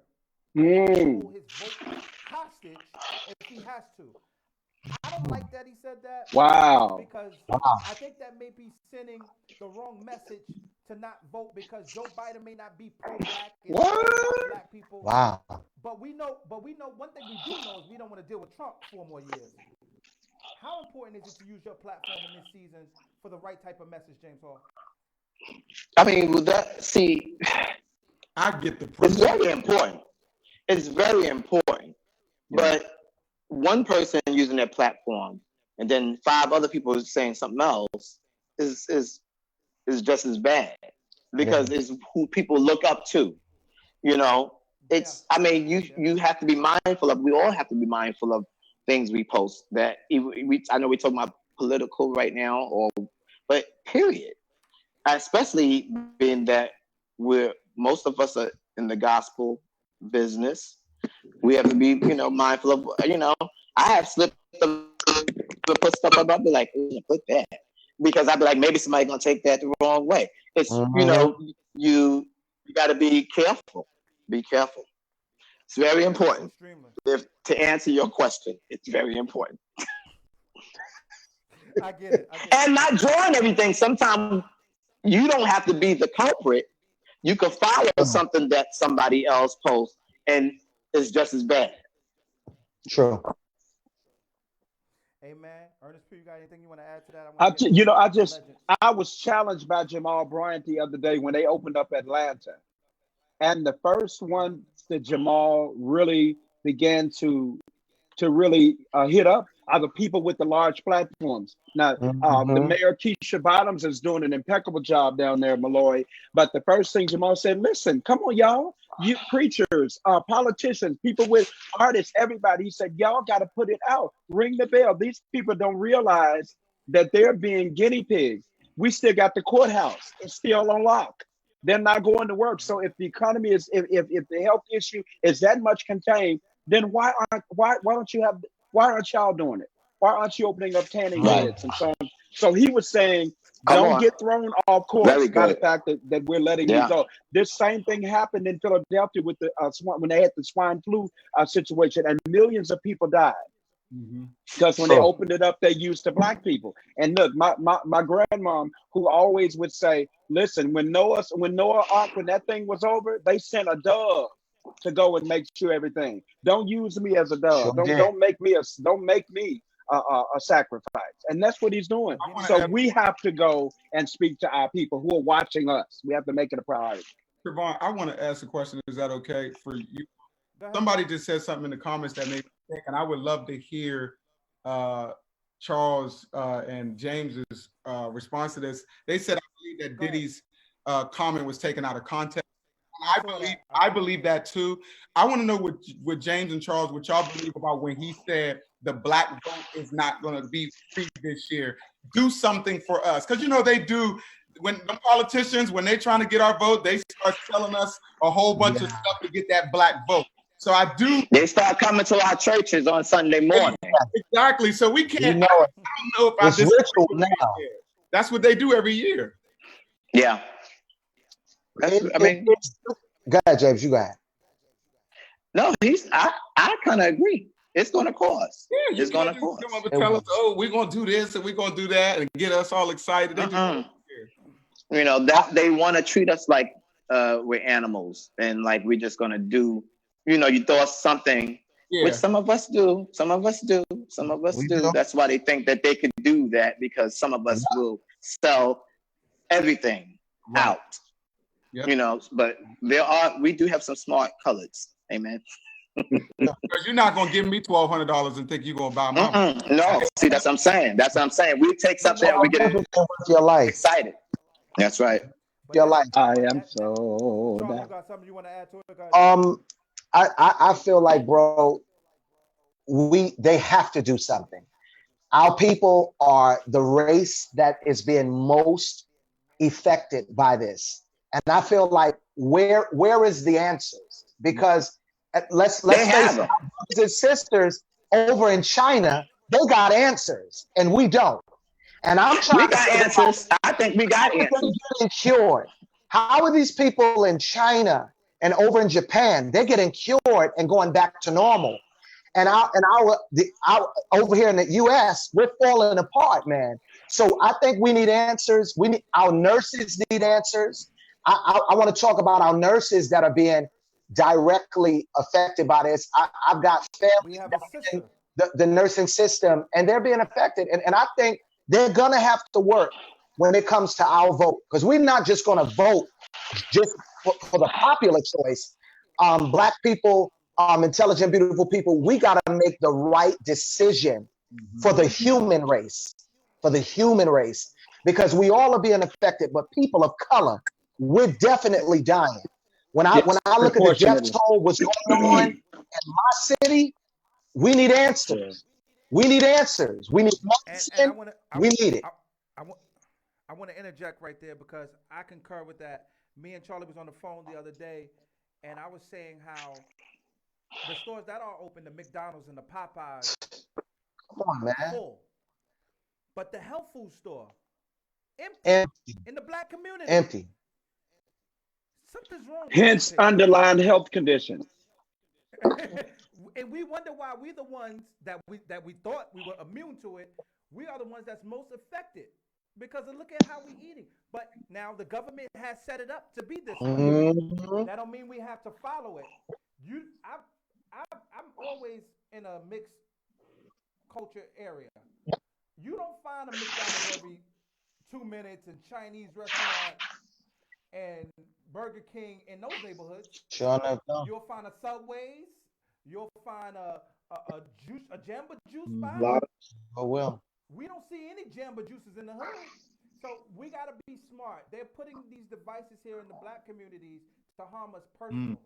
And we have to wake up. And if COVID hasn't taught me something, it has taught me to wake up.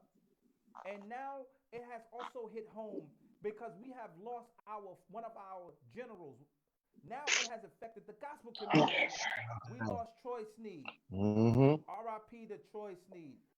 Awesome gift. Awesome gift to the body of Christ. How how do we feel about that, Ernest? Because I'm quite sure you've been in the news, you probably know who Troy Sweet is. How do you feel about that, man, when you got that news, bro? Man, I was shaken because I had heard that he was that he was sick and that he was pulling. The blessing is he had health insurance. That's one of the things we have to do. And he did not play around and wait around. He literally had, because he was sick for over almost 4 weeks or so with it.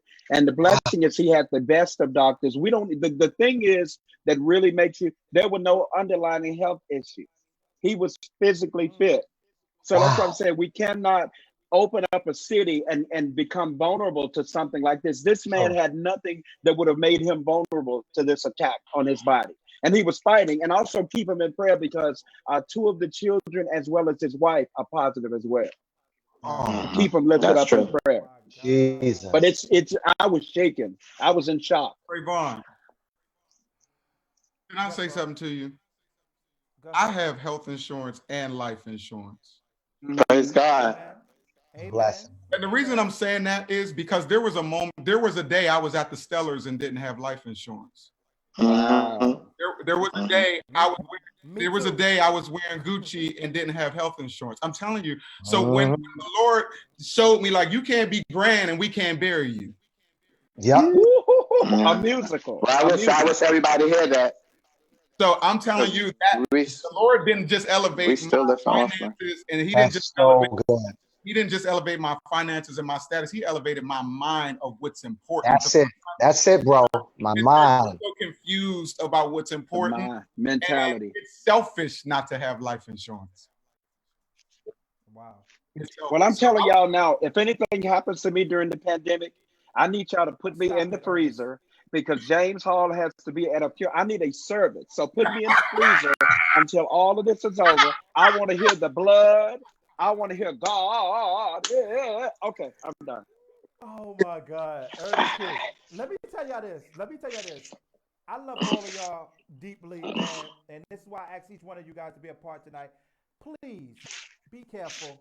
I feel like wrapping y'all in bubble wrap and putting you in the closet until it's all over. Because I'm telling you, it's not a game. And not like a game. you could be perfectly healthy. Yep.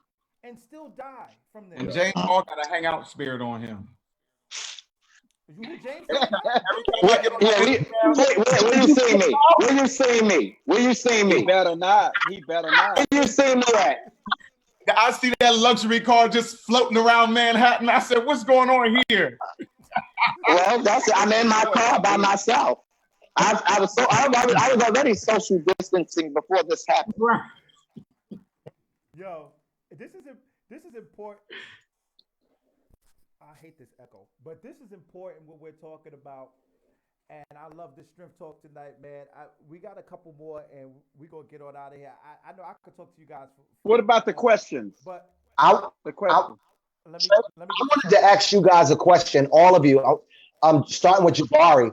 How are you guys protecting yourself during COVID? What is your preparation to protect yourself? Is it a mask? What are you doing, Jabari? I want to start with you, bro. Mask. That's pretty much it. Okay. Staying in if I don't need to go out, I stay at the house. That's it. I'm not trying to die from this stuff, but it's okay to protect your body. I need to protect my mind. You know what I'm saying? Wow. Because, 2 days ago, I called one of my friends and told her to come over here because I was like, yo, I'm like having depression because I'm being locked in this house and it's getting on my nerves. But a trail that's right around the corner from me. So I'm telling people that's dealing with that depression and all that, get out the house. You can practice outside too. I mean, I'm not gonna stay locked in. I go to the trail, I run, get my 5 miles in, then I come back to the crib. But I gotta do stuff like that to keep my mind off the fact that I can't go nowhere. I can't hang with my friends and stuff like that. Yeah. Got you, bro. James? Charlie has a question. Yeah, what are you doing, James, to protect yourself in the epidemic? Well, like I said, I was already social distancing. I don't have a problem with that. I am steaming. I'm doing that. Yeah. Let me tell you something. I was a wreck when this started. So I became a nervous person. I was like, whatever I saw somebody say online, do it, I started doing it. So I was doing several, like the first 2 weeks, I was doing everything. I was steaming, I was drinking lemon water, hot lemon water. I wouldn't drink, I still won't drink anything with ice. I just was following everything. And I already was taking vitamins. I'm grateful because right before this had happened, I see my doctor like every 6 months, which, our Black brothers don't like to go to the doctor, but I have a good physician, and I go get my checkup, my daily checkup. And I was grateful. Right before this had happened, he was saying, "Oh man, you 100%, your liver, your kidneys, everything." And I'm grateful, and I put it up on my social media because I want people to know that you could be a young Black man and be healthy. That's right. Yes, you can. Because when my doctor says to me, like, you're a rarity, because he sees so many Black young men that come in that is unhealthy. Very true. So I'm trying to do everything I can to stay healthy and live a long life. That's my plan. I want to see an old age and look the same, and I want to look the same at the old age. While doing it, amen. That's what I'm trying. I'm trying for. What I'm fighting every way I can. I'm trying hard. I'm trying to get no exposure. We get a lot of requests to go in and lead the worship, but I have a studio here at my house. I'm trying my best to get management. I want no exposure. But when I do go out, mailbox, things of that nature, I do the mask. And then I really am, when they say the postal workers leave their clothes, if I'm out and I'm doing something with a lot of people breathing, those clothes got to stay at the door. So I come in through the garage, leave them there. And, and of course, doing all the washing and things of that. I steam as well. But I steam for my vocals anyway. But I really got into the orange peels and the onions and all of that once this happened. Lime and garlic. Me too. Yeah, that definitely works. Travis, what about you, bro? I definitely do the mask. The only place I go is Walmart or Target. And I always have a mask on. I don't do the gloves because of cross-contamination. The only time I do gloves is when I have to get gas, and I take them off once I'm done at the gas pump. And get back to wash my hands. So yeah, and the vitamins. I do take vitamins every day. This is dope to hear, Trevone, because I think people need to hear that there is other things you can do to protect yourself instead of being afraid. Because listen, I got some of my singers afraid to go outside. Seriously. Yeah. You'll be shocked. I know about 6 people that have not been outside, not even to go to the store. Like seriously, like they've been in since I think March or so. And like some people are really scared. They're petrified. Jermaine Dupri said he'd been in his house ever since they put the lockdown order. Good. And that's a lot. But what do you do with those people that's been inside and it's coming in their house? That's true. And I want to say this real quick. I want us to be careful. That's happened. I want us to be careful. And I'm not saying that you haven't, Jabari, but you said something that made me sparked me to say this. Call that girl up. Just because we're bored doesn't mean we're depressed. And I want us to watch our confession, because the moment we start saying stuff, it comes to us. So it's okay to be bored and not be depressed. If that's something that you already battle with, definitely, thank God we have friends that we could call. But I have to call my mom, because my mom, and I'm putting my mom out there because that's my mom, but my mom says how she feels in the moment instead of what's really going on. And I have to always check her. She'd be like, Trevor, I'm so depressed in this house. No, you're not depressed. You're bored. Don't say it. So I'm just saying, let's not allow the enemy to trick our minds into something we're not even dealing with. Yeah, but you know what? That depression thing is very serious.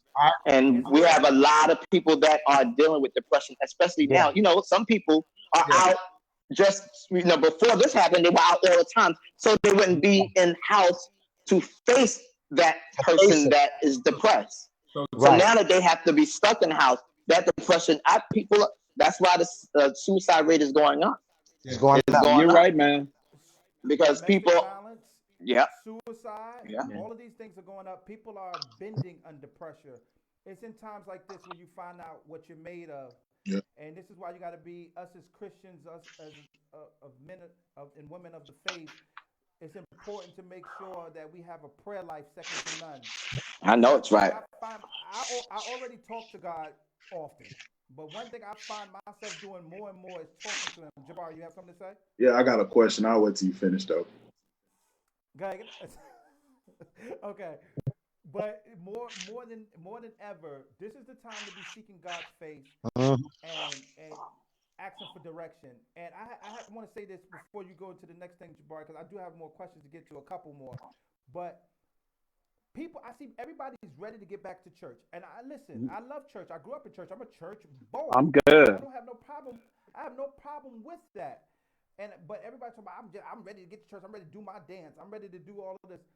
What if God is not calling us back to the things of the old? What if God is calling us to do something new in this season?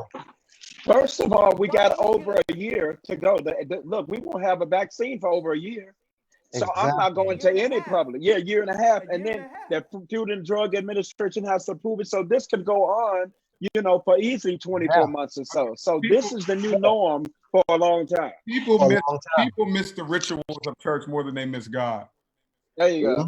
Ain't nobody dance. If you danced at the church, you should be able to dance at home. Exactly. But it's a whole thing that come with church now. Some people their church members have become family. So you got to, let's not down the church. I'm not one for down in the church because I miss seeing my New Hope family. Yeah. I work at a church and I miss my mothers. I miss my ushers. I miss my choir. I miss them because they become family. So I'm not going to sit here and say, I do. I miss them high notes. I miss that. I didn't make a statement of downing the church. I think I'm I'm not saying you, but I'm saying people might take this the wrong way about what we're saying. People, talking about they want to go back to church shop. I do. I dance in my house every day. You are the church. Love to. I dance in my house every day. I want to see you dance in your house. Do it right now. Look, we got too many questions here for y'all to be looking at me dance. But I dance in my house every day. But trust me, I would love. I can't wait to get back around the saints and dance. I'm not going to do it because I don't dance for men. I dance for. I don't dance for men. Who you dance for? Say it like who you dance for? Come on. All right, go on. Try to spin when you still talking. Go for. I'm done. All right. I got it going. Let me say this. Close that door, please. Say this. Let me say this. I want you guys. I want everybody that's listening, everybody that will listen to the playback. What I'm saying is, I'm not trying to beat up the church. I'm not trying to down the church. I come from the church. We are the church. Amen. It's not the building we go to and worship every Sunday. That's right. But I just believe some of the rituals that we grew up on, some of the religion, things that we grew up on, is not of God anyway. Some of it is not of God. A lot of it is not of God. All right. So we're rushing to get back to the things that are not of God. Mm-hmm. In this season, I think you should be seeking Him more than ever. You get what I'm saying? And there's nothing wrong with dancing because don't nobody love to dance more than my me. God. And I know it's bodily exercise. The profit is little. I'm gonna get the little that it profits. Oh. But at the same time, I'm also conscious of the day and time that we're in. I'm also conscious and I'm woke now to see that. And I don't want to get into conspiracy theories and all that stuff. I know I send you stuff, James. I send you stuff, Charles. Mm-hmm. Yeah, that's a whole nother thing. I'm definitely. That's a whole nother thing. I'm woke. 5G. Get it? 5G. Talk about these 5G. That 5G. Get into it. That's real. Get into it. That's what we can't do it. We're gonna get knocked off. You better leave it alone. The whole thing will be knocked off. We'll be in black. We'll all be in black spaces. This thing will be shut down. But let me tell you something about the 5G. I don't. Okay, go ahead. All right. 5G Trevone, be careful. I saw somebody walk behind you. Be careful. I know that's right. I say leave it alone. Leave it alone. Which I All right, go for it. Jabari, Ernest, and Travis, excuse us. We family. This is what I Let do. I'm sorry. I see behind Jabari. Let him talk. Oh, Jabari, you got something to say? Say it, Jabari. He's bored. He's You bored. wanted to ask a question. Go ahead. Is it me, or have you noticed that some of these pastors really can't preach during this pandemic? They really they really need a crowd to, like, a lot of these people ain't really got no word. Oh, That's so true. I've noticed it's that. very true. I agree. It is very true. You have to ask yourself, have you been entertaining the people or empowering the people? I agree with that, Ernest, too. And Jabari Johnson can speak on that. Come on, because Jabari. He plays at a very prolific preacher's church, Bishop at that, Bishop T.D. Jakes. Oh. And I love what he's been saying, and I've been watching him every Sunday. I've been watching the playback every Sunday of him preaching the sermons. Listen, if you need a crowd to preach, I feel sorry for you in this season. You're in trouble. If you need some cheerleaders for you, first of all, this is when you start finding out your why. Why are you doing it? Why do you do gospel music? Why are you preaching? Oh, my. I want to say something about the artists once y'all get through with this.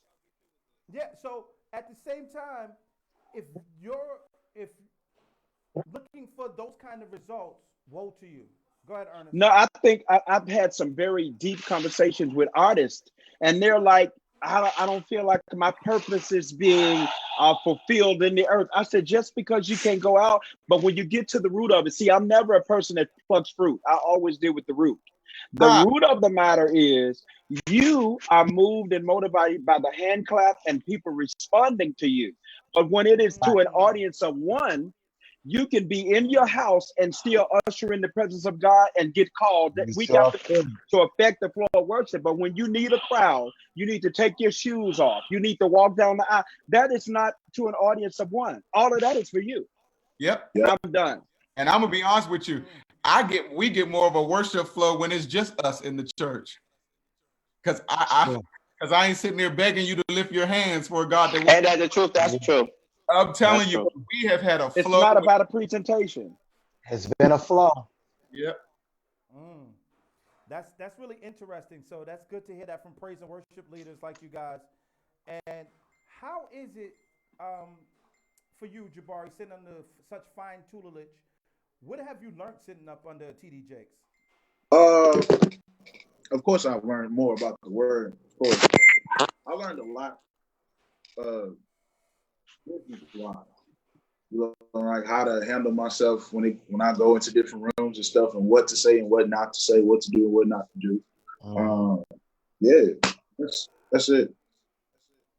Okay. Well, that's fine. How important is it to have good sound leadership in this season, Brother Earnest?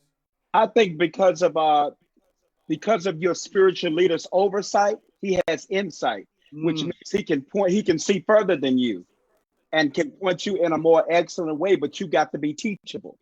I've never tried to go out here on the road without having some type of spiritual leadership from my parents, from coming under my parents. If they said, listen, son, all money ain't good money, seek the Lord, pray. Every time they've told me to not do something, and I'm 53 years old today, but I still have a pastor.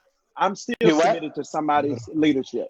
So I would say that having, at a time like this is a moment for them to point you in the right direction, because once again, they can see further than you. They know what's coming, especially if your leadership operates in the prophetic. And I'll leave it right there. I love it. I think it's imperative to have good leadership, and I take it everybody here has good leadership, and if you don't, I pray that you get up under someone who can mentor you and walk you into your new season, because everybody can't pastor artists. No. Everybody can't pastor artists. Everybody can't take artists. So, James, how is that for you with Bishop and you know what I'm saying? How does that work for you? Bishop. Bishop Martin. Well, Now, see, I'm confused because I'm at New Hope every Sunday, so that's why I was like, Card ain't no bishop. I was like, why you calling him a bishop? I'm done. Oh, well, you know, Dr. Bond. Yeah, it was a crazy moment. Yeah, but Bishop Bond, we've been friends for so many years, and so I know his life. That man has been on fire for God since I met him. You know, and we always bump heads because we gonna bump heads because I think because we've been friends for so long, and I guess that's, you know, I'm very I'm gonna bump heads wherever I am. I think because I'm gonna tell you how I feel. You know, you could be the Archbishop, you could be the Grand Poobah Bishop. I mean, I don't have to be disrespectful. I don't have to be disrespectful about it. But if anybody tell me something that does not agree with my spirit, I will go, now wait, can I speak to you for a second about this? Because I don't think da. Because I love ministry. I love doing ministry. And I like to do ministry a certain way. And if you go in a different way, I might, and it don't always mean that, it don't mean I'm right, but I will give my point. I want to make a point about what I'm feeling. You know, so, you know, it'll be a blessing, you know, and a lot of times I want to say it's a blessing because I've not only been in one church all my life. I have been in churches from a little boy. I've worked in several churches, which helps me to see what works and what don't work. And that's what I tell people all the time. It's one thing when you've been in one church all your life, because then when you step out of that, your only reference is that one church. But I started playing around in churches I was like 13. And I got to sit under great bishops, great pastors. And I got to see how business is done and what works and what don't work. So a lot of times when I'm, you know, I'll hear something, I'm like, that ain't gonna work. You know, so I'm gonna, if I can get to your ear, I'm gonna tell you that don't work. You know, and sometimes, you know, that's what it is. But me and Dr. Bond, we good. And let me say this about Dr. Bond. Dr. Bond is one of the nicest men and one of the you better know it.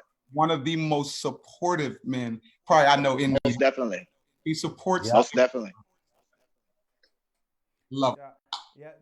Shout out to good leadership. Shout out to great leadership. Amen. So shout out to Bishop Cortez Vaughn. Speak. My hallelujah belongs to you. We see you in the chat, brother. Cortez Vaughn. Okay. My hallelujah belongs to the guy who wrote the song with JJ. Okay. Speaking of which, in this COVID season right now, what we're dealing with, and I'm speaking about being emotional and being there for one another. When things get back to some type of normalcy or the new normal or whatever, how should we band together as Christians, number one, artists second, to be more supportive to one another, to help push each other in some type of way, if there's a such thing? Can I just say that most of the people on this page, though, is very supportive. And like I said, embracing the technology and stuff. James Hall, I'm always going to post things that James Hall has going. For years, me and James have known each other since I got started. Same thing with Malloy. Very supportive. I think that's the best way for us. Unlike a lot of times on the R&B side. I've seen, same thing with you, Trevone. There are some people that will, and I asked them one time, can you help me out? Can you post this? Because I'm trying to make an appeal to your fan base. My fans, they're very loyal. You know, thank God for large. But when I go to James' fan base and I go to Travis' fan base and I go to other people's fan base, that's helping me reach the world with this gospel. So I think one of the things we got to learn how to do, and look, you sow, you're going to reap. If you sow into good ground, when you do your events, it's going to prosper. But when people do not support, which is a part of what we got right now that happens in the gospel music industry, it's a lot of times it doesn't cost you anything to post or to like somebody so that all of your followers can see what you're doing. That's one of the things that we got to get our handle on.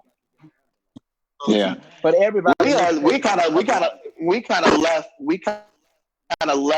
a conversation. I don't know. We get sidetracked a lot. Yeah. Because I think Jermaine, not Jermaine, Jabari.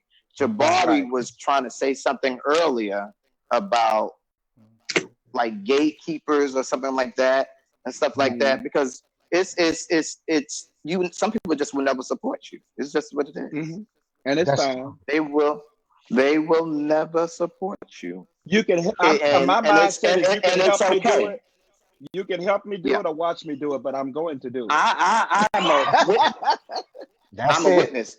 You know, I'm a witness. I am a witness. Yeah, of you are a faithful supporter of everybody that I try to extend to, and they refuse. They refuse. God bless them. God bless them.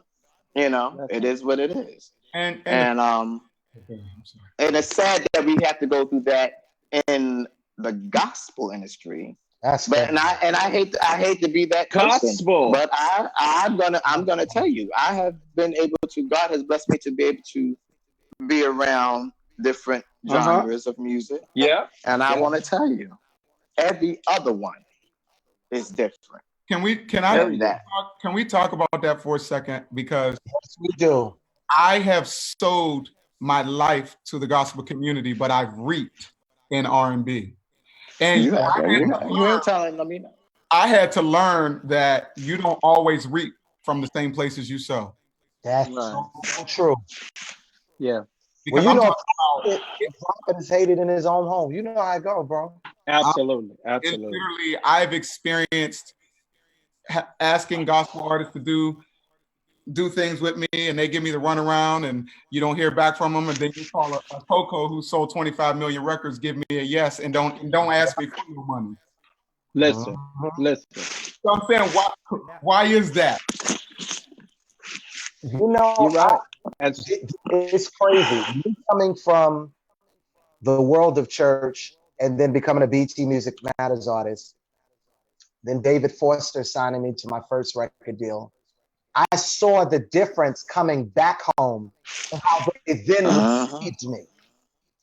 But to me, it shouldn't have taken for me to do a We Love Disney or a BT Music Matters for my peers. For people to recognize you. Because your talent didn't change. You was already talented.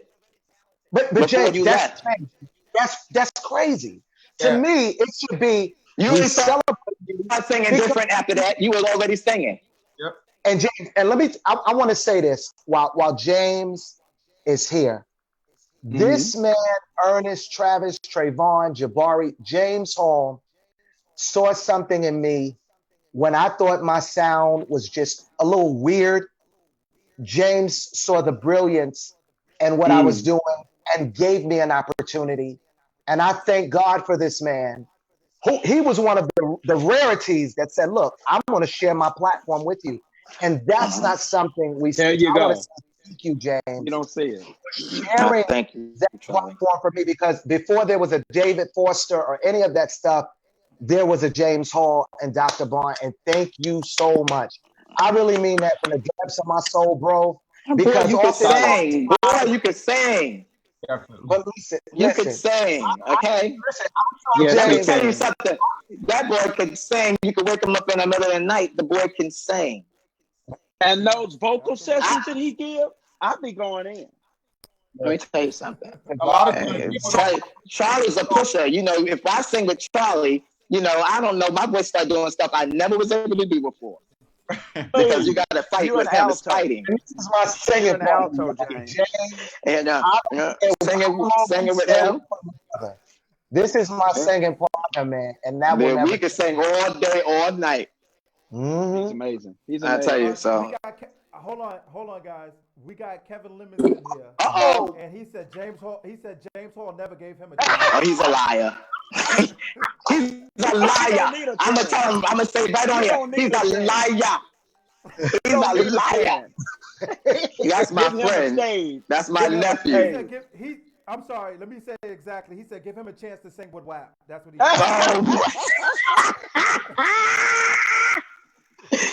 Kevin Lemons, please. That boy got one of the singest choirs in the world. Let me take this time out to give you some flowers, Kevin Lemons. One of the greatest choirs in this generation. Hands down. One of the greatest choir sounds. Yes, sir. In this generation. And very supportive. We appreciate you, brother. And supportive. Yes, sir. Most definitely. Very, very key. Jabari Johnson, man. What up? I want you to come to us from James. I can't wait you to know. Jabari Johnson, I want you to come to us tonight and talk about the importance of us binding together closer than ever. What are some things that you think Jabari Johnson will be doing different after this pandemic, man? I will say that I can support more. I'm the guy. I can't like. Yes, you can. Huh? Go listen to them. Was that Talk to him. That's Earnest. Oh! You're a little shady, but it's okay. Shady. Go ahead. You're a little shady, but it's okay. Moving on. I get a lot of people that'll send me songs and stuff like that and be like, yo, I got a new single. Well, I'm pretty sure everybody don't get that. A bunch of people say, I got a new album out. Can you post it? My thing is, I'm not gonna post something, and I don't listen to all of them, but I'm not gonna post something that I don't like. You know Oh, that's good, Jabari. That's good. That's good. If I like your production or it's not mixed or mastered right, then I'm like, ain't nobody gonna like this. Why am I even putting it out there for people to go waste their time listening to? You know what I'm saying? And I'm not a mean guy at all. I promise. I know you. And there's a way. I support anybody, all the homies, anybody. You know what I'm saying? But even my friends, if they got music out and I feel like it's garbage, then I'll just be like, hey, you need to. No, I'm not. I can't post this because I feel like I can help you with your next one, and I won't even charge you. I so you can be better, but I'm not gonna put you out there. Let people hear your music that's not good, and then when you start something that really is good, they be like, "Nah, I'm not gonna check that out. The last one was terrible." You know what somebody said, Trevone? Somebody said Jabari Johnson is the truth. And if I could piggyback off of Jabari, because the truth is our platforms are real estate. Exactly. So we got to be careful of what we co-sign on our real estate. If I got a mansion, you're not gonna come over here and hang that reef on my door, on my $3,000 door. You know what I'm saying? That I worked so hard to build. So we got to kind of be careful of. And there's a way to have balance with that. I'm not an advertising platform. I can't share everybody's flyer in the gospel community, but there's a way to support, certain people, even if you throw it up on your story a couple times, stuff like that. Sometimes a like is just good. Yeah, I agree with that. Because a like does say that you are. I agree. Let's like it. I like it. I'm not gonna I like it. I'm not gonna post it. I like it. Right. Let me interject here because we have artists on this live, and we're not saying things to try to hurt your feelings, or any kind of way. Because some of these people may have asked some of y'all to share their posts. I don't know, and you didn't. But I'm gonna say this: I have a radio show page. I have my own page. I have my apparel page. So I have a marketing page for that to promote music and stuff like that. So you send me music, Earnest, you send anything you send me, I absolutely. Jabari, I'm always any of you guys. If you wasn't worthy, I wouldn't send it to you. I wouldn't send it unless you're worthy anyway. But let me tell you this. But let me tell you, I caught that read to it. If it wasn't working, I mean, if you got 12 followers, why am I sending it? I mean, not that you do. I'm just saying, you ain't worthy. I don't send it nowhere. Yeah. Earnest, I want you to stop for a second. But listen, this is the next thing I want to say here. And you reap what you sow. It don't cost us nothing to share. Right. Yeah. We don't have to like it. This is my take on it. You do what you want. I don't have to like it. There's been plenty of people's stuff I shared. Come on, I would never play it to listen to for my own ears. Oh yeah. But I'm just being honest. But it takes nothing from me to share it on the page, to post it on my story. That only lasts for 24 hours anyway. Yeah, that's good. I'm with Jabari. Okay, you I know don't post stuff. It's so deep. I'm with Jabari. I'm with Jabari. For me. My blood brother has done stuff that I did not like, and he asked me to post. And no, or I just didn't respond, because if I don't like it, or if I feel like this is not up to the standard, then what's the point? I'm not posting. Period. Jabari, I'm gonna be honest. If you was my brother and you did that to me, we would have beef, bro. Well, my thing is, I don't look at even. I don't even look at it as a like thing for me. I'm not posting everything, even if I like it. I ain't posting everything. Yeah, that's true. It's your social media. Listen. It's your social media. And the other thing, let me tell you something. Some people will not come to support you. You can have a pie sale. You can have a concert. You can have this. They ain't never come to nothing you do, and then they want to send you a DM and say, Can you play my CD on your? No. Right. I've never seen you at anything I've done. Right. You reap what you sow. If you ain't sow no seeds, you ain't sow no seeds over here. James, you know that's not how we supposed to be. Right. No, you reap what you sow. You have to sow. You have to sow. You ain't sow over here. I agree. Sometimes your seed will grow if you sow. Huh, that's a song, brother. You got to plant it somewhere. You got to plant it somewhere. But I believe we need to. This is my stance on it.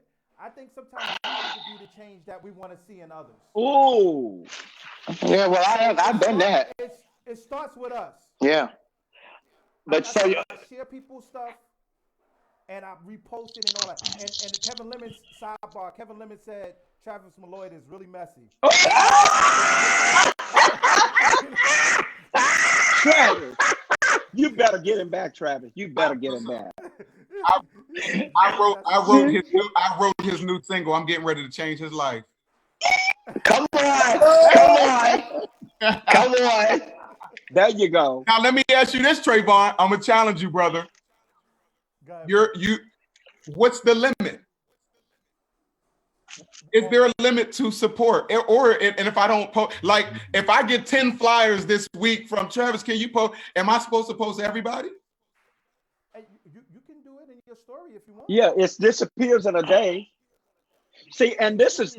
Can I give my take on it? See, when somebody asks me to do something, I'm a label owner and an artist. So even though I may not consign you to my label, if I can expose you to somebody, because it may not be my flavor, it may not be what I'm trying to market and promote and distribute, but somebody else may pick it up. That's happened to me before. When I had certain artists say, "Well, like, are you going to do another record with them?" And they call, and I think when you give the affirmation, and I put it in my story, it only stays for a day. So it's not like my followers are going to leave and say, "Oh, you put up a song, you put up an artist we didn't like." I'm a curator. I'm a curator of gospel, so I put artists out. I facilitate masters for E1 Entertainment, and I don't like everything that people send me, but I feel like your gift will make room for you. What is it going to hurt for me to put a new artist on my page? That's nice. That's what I'm saying. So my mindset is different from probably some of the people here. I share people. I don't mind sharing. And I can't share everybody. Right here. Candace said, "These are such great perspectives. I love it." Now you get an inside look at how artists think and how we all don't agree on everything, obviously. I mean, all good. You should be careful. My pastor always says, when I share my mic, I share my influence. So I believe when you share your platform, that's a lot. When God gives you a platform, you got to guard it and protect it. I'm very conscious of what I promote, because when I promote something, I'm saying, here's the dangerous part about that, Travis. I'm signing off on it. Yeah, I agree. People's product, Earnest, we're saying that we also endorse it.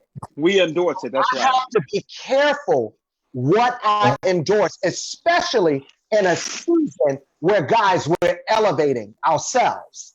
You know, some of us are on that climax thing. So you have to be careful, because when you promote something, people are saying, well, he's saying this is good, so it must be good. Yeah. We have to be careful. And listen, this is to anybody watching. I get tons and tons of emails of people saying, hey, can you share this? And a lot of times I do put it on my stories. I really do. But I can't put everybody on my Instagram and on my Facebook. Yeah. I love you all, but I just can't. And that's no offense to anyone. But I will share it on my stories. I will.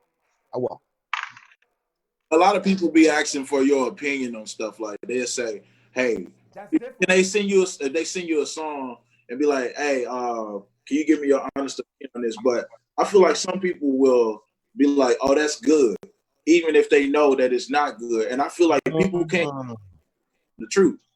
You know what I'm saying? Grow like that. Keep it up. Well, if you don't want the truth, don't ask me. True. I don't want the truth.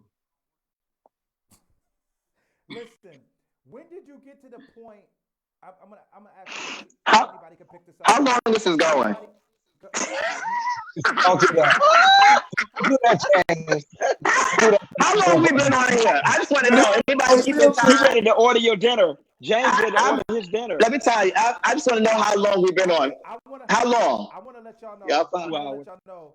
Okay. We're working our way to John P. Key and Hezekiah Walker battle right now. No, we're not. Not with me. I'll be going. Y'all gonna see my square is gonna be empty. Listen, we're not going all night, but I thank you guys for your patience. People have been in and out of the room all night long, and everybody's loving it. I'm hearing all the good content, and I'm glad that you guys are strengthened and encouraged through this. We're about to get off in a minute, but not literally 1 minute, but we're about to get off in a little while. But this was important to me, and this was important. This was close to my heart. This was great. I literally just thought about it. God gave it to me last week. Everybody I hit up responded immediately, and God said who He wanted to be here. Everybody responded. It was amazing. I thank you guys once again for this. Thanks for asking me. Thank you for having us, Trevone. Seriously. I know someone's life will never be the same from tonight. But you know, at the end of the day, I just want to make sure that whatever you do for Jesus, just let it be real. You got it. Let it be real. I sung a song at my at a family member's funeral. I never forgot that. One of Papa B's family. Whatsoever you do for Jesus, just let it be real. And that thing registered with me, and it never registered and ranked more true than now. I mean this thing that I do for God. It's not for my personal gain, because I wouldn't have did gospel. I would have became a rapper and got a stupid song and just made $3 million easy. You know what I'm saying? Because that's what they go ahead, Trevone. Go ahead now. So success is pretty easy on that side if you're just willing to sell out. Come on. But I do this because this is who God has created me to be. So I want you to be who God has created you to be. And in the same time, perfect your gift. Take time out to study your craft. Learn the business you're in. And don't be scared to ask questions. Right. How open are all of you guys to letting artists come to you and pick your brain and ask you questions? They do it all the time. I get it all day. If they're teachable. How open are you to it? I answer. Now, I don't answer stupid questions. Sometimes I just know that sometimes people just want to talk to you. But I like that. If they're teachable. Yeah. Sometimes people just want to talk. I don't waste my time. Yeah. So I have had people hit me up about different things concerning starting choirs or being in the industry so long. And I don't mind sharing my information, because I wish somebody, shared information with me. I learned a lot trial and error. You know, I started my own label. No, I didn't take no course on how to run a label. I had to learn by trial and error. But I thank God that I did what I did. I will not change. I wouldn't take it back for what I've done. And hold that thought. Because now we get to the end. I'm seeing questions pop up. I'm going to answer these questions. Yeah, are you asking any of those questions right now? We answer because he keeps saying, I see these questions. I don't hear none of them. These coming off the top of your head. These are your questions you asking on your list. Ask those people questions. Hold on. I'm not staying on here all night. We answered 4 of them. Okay. I'm gonna answer Marshall Williams now. He said, so question. Are the listeners making the decision either or not that they like the music? Just a thought, because everyone might not like the same thing. Just curious. I guess what his question is, I'm gonna rephrase that in: is it the people's choice, or should you listen to the person that you brought the music to? If the people like, because I've been in that situation, so I could kind of answer your question, Marshall. I've been in a situation where I have brought a song to somebody and they didn't like it, but people liked it. Yeah. Have you ever been in that situation? Absolutely. It's all about the basic consumer. From a radio perspective, I have sent songs that I thought were just slamming to them. And the music program, if you know anything about BDS radio stations, you have to go through research. So the research may be bad, and you'll be like, wait a minute, this is a powerful song the artist is killing, but it may not. So the basic consumer votes on that. So it just depends. If you feel like God has given it to you, maybe it's not going to be a radio hit, which means it won't get the exposure and the visibility it needs to sell. But hey, obey God. But I'm just saying the people do obey decide. God. Because sometimes you obey God and then the radio have to play it. They have to play it. Because they the brought me people songs love that it I so. thought were horrible. When they told me I had to record "I Need Your Glory," I didn't like the "I Need Your Glory" when I first heard it. I was like, I don't want that. I want something else. And of course, they forced me to do it. Of course, it's one of the biggest songs I've ever had, but I didn't like it. See, wow. I'll be honest with you, right, real quick, and I'm gonna let the rest of you talk. I'm gonna let y'all finish out the night talking. Oh, no. When I wrote Hands Up was originally just supposed to be a fun song. The single I wanted to release was "We Will Worship." That was a song off my first EP. I thought that was it. I thought that was so. I said, "This is the song. This is the single." Yeah. But it's because of Hands Up I have a radio show. Wow. It's because of Hands Up I've been able to obey God. It's because of Hands Up. Obey God. Obey God. That's it. But go ahead. Anybody got something to say? I was thinking off like production wise. I wasn't going off of lyrics. If I put something on, the production is just not good, and I'm just like, I don't want to finish listening. Jabari want to clear this thing up tonight. He said, I'm not letting this go. That's Go ahead, right. Jabari, we done left that alone, but you want to go That's right. back there. Okay. You're done. We done. We hear you, Jabari. You are safe. You are safe, Jabari.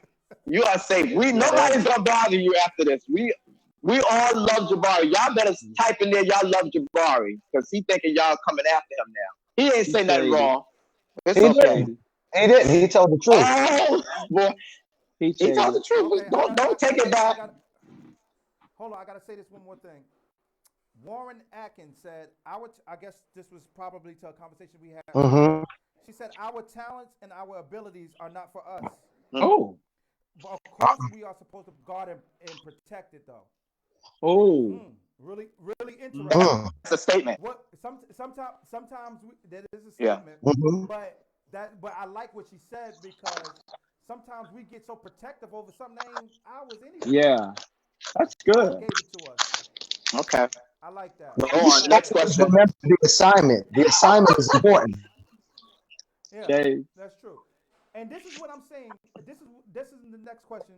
Last question. We're going to answer the questions and be out of here. Assignment over money. Where are you going with? Assignment. Hear the question. Assignment over money. Assignment. Any day. Over a good check. Over a good check. Wait a minute. I don't understand this question. Are you saying the assignment and the money is the same time?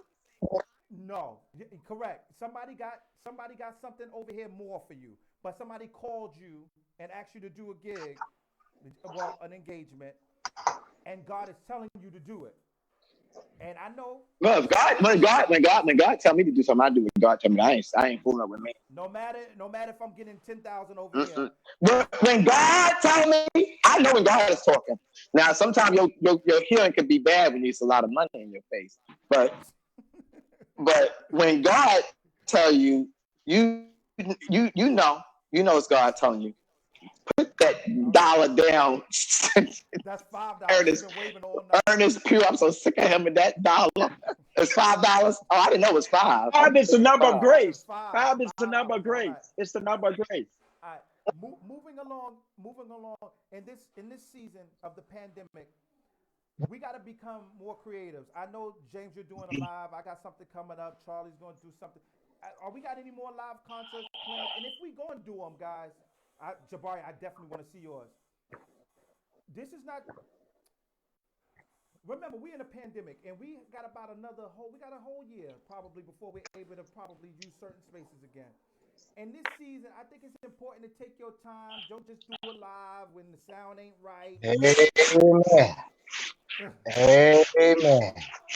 I've been seeing some. Lord have mercy. Oh, Jesus. Eddie Riley. Oh, Let's get it right. Moving forward, being that venues won't be open for a while, I have an idea, but I want to ask you guys, how do you see concerts working? Do y'all think virtual will be the new norm? And then Yeah. How can we And intimate gatherings too, guys. There's nothing wrong with intimate gatherings. That's going back to the beginning anyway. Right. We wasn't, in the days of Motown, you didn't see them playing no arenas. They were doing intimate, more like Cotton Club experiences. I think it's nothing wrong. Yeah. With intimate crowds. Some of my Caucasian friends are doing those already. They're doing them online. They're doing like dope jazz shows in like small arenas with like a little crowd, everybody spread out, and it's really that's right. It's really dope. So I mean, if that's what it's gonna be, that's what it's gonna be. They're gonna have to raise those prices so you get. They got to raise those ticket prices. There's gonna be 6 people in there. You gotta have to raise those menus. Yeah. People gonna start cooking more. I believe so. But now there's a site where, like Tori, I follow Success, period, because success always leaves trails. Whether you're a gospel artist or not, I pay attention to successful people. Tory Lane's got a situation coming up, and I was like, yo, this is crazy, because I was just saying this to my brother. Yo, you can start setting up shop now. You become the venue. You are the venue. That's true. You maybe throw your Cash App up there. That's right. Set up your That's true. Make sure your music and your are going. You control the market yourself. Ain't nothing wrong with it. That's true. Controlling your own That's true. There you go. But now I think there should be an admission fee. Yeah. In some type of way we can control who watches. Yeah.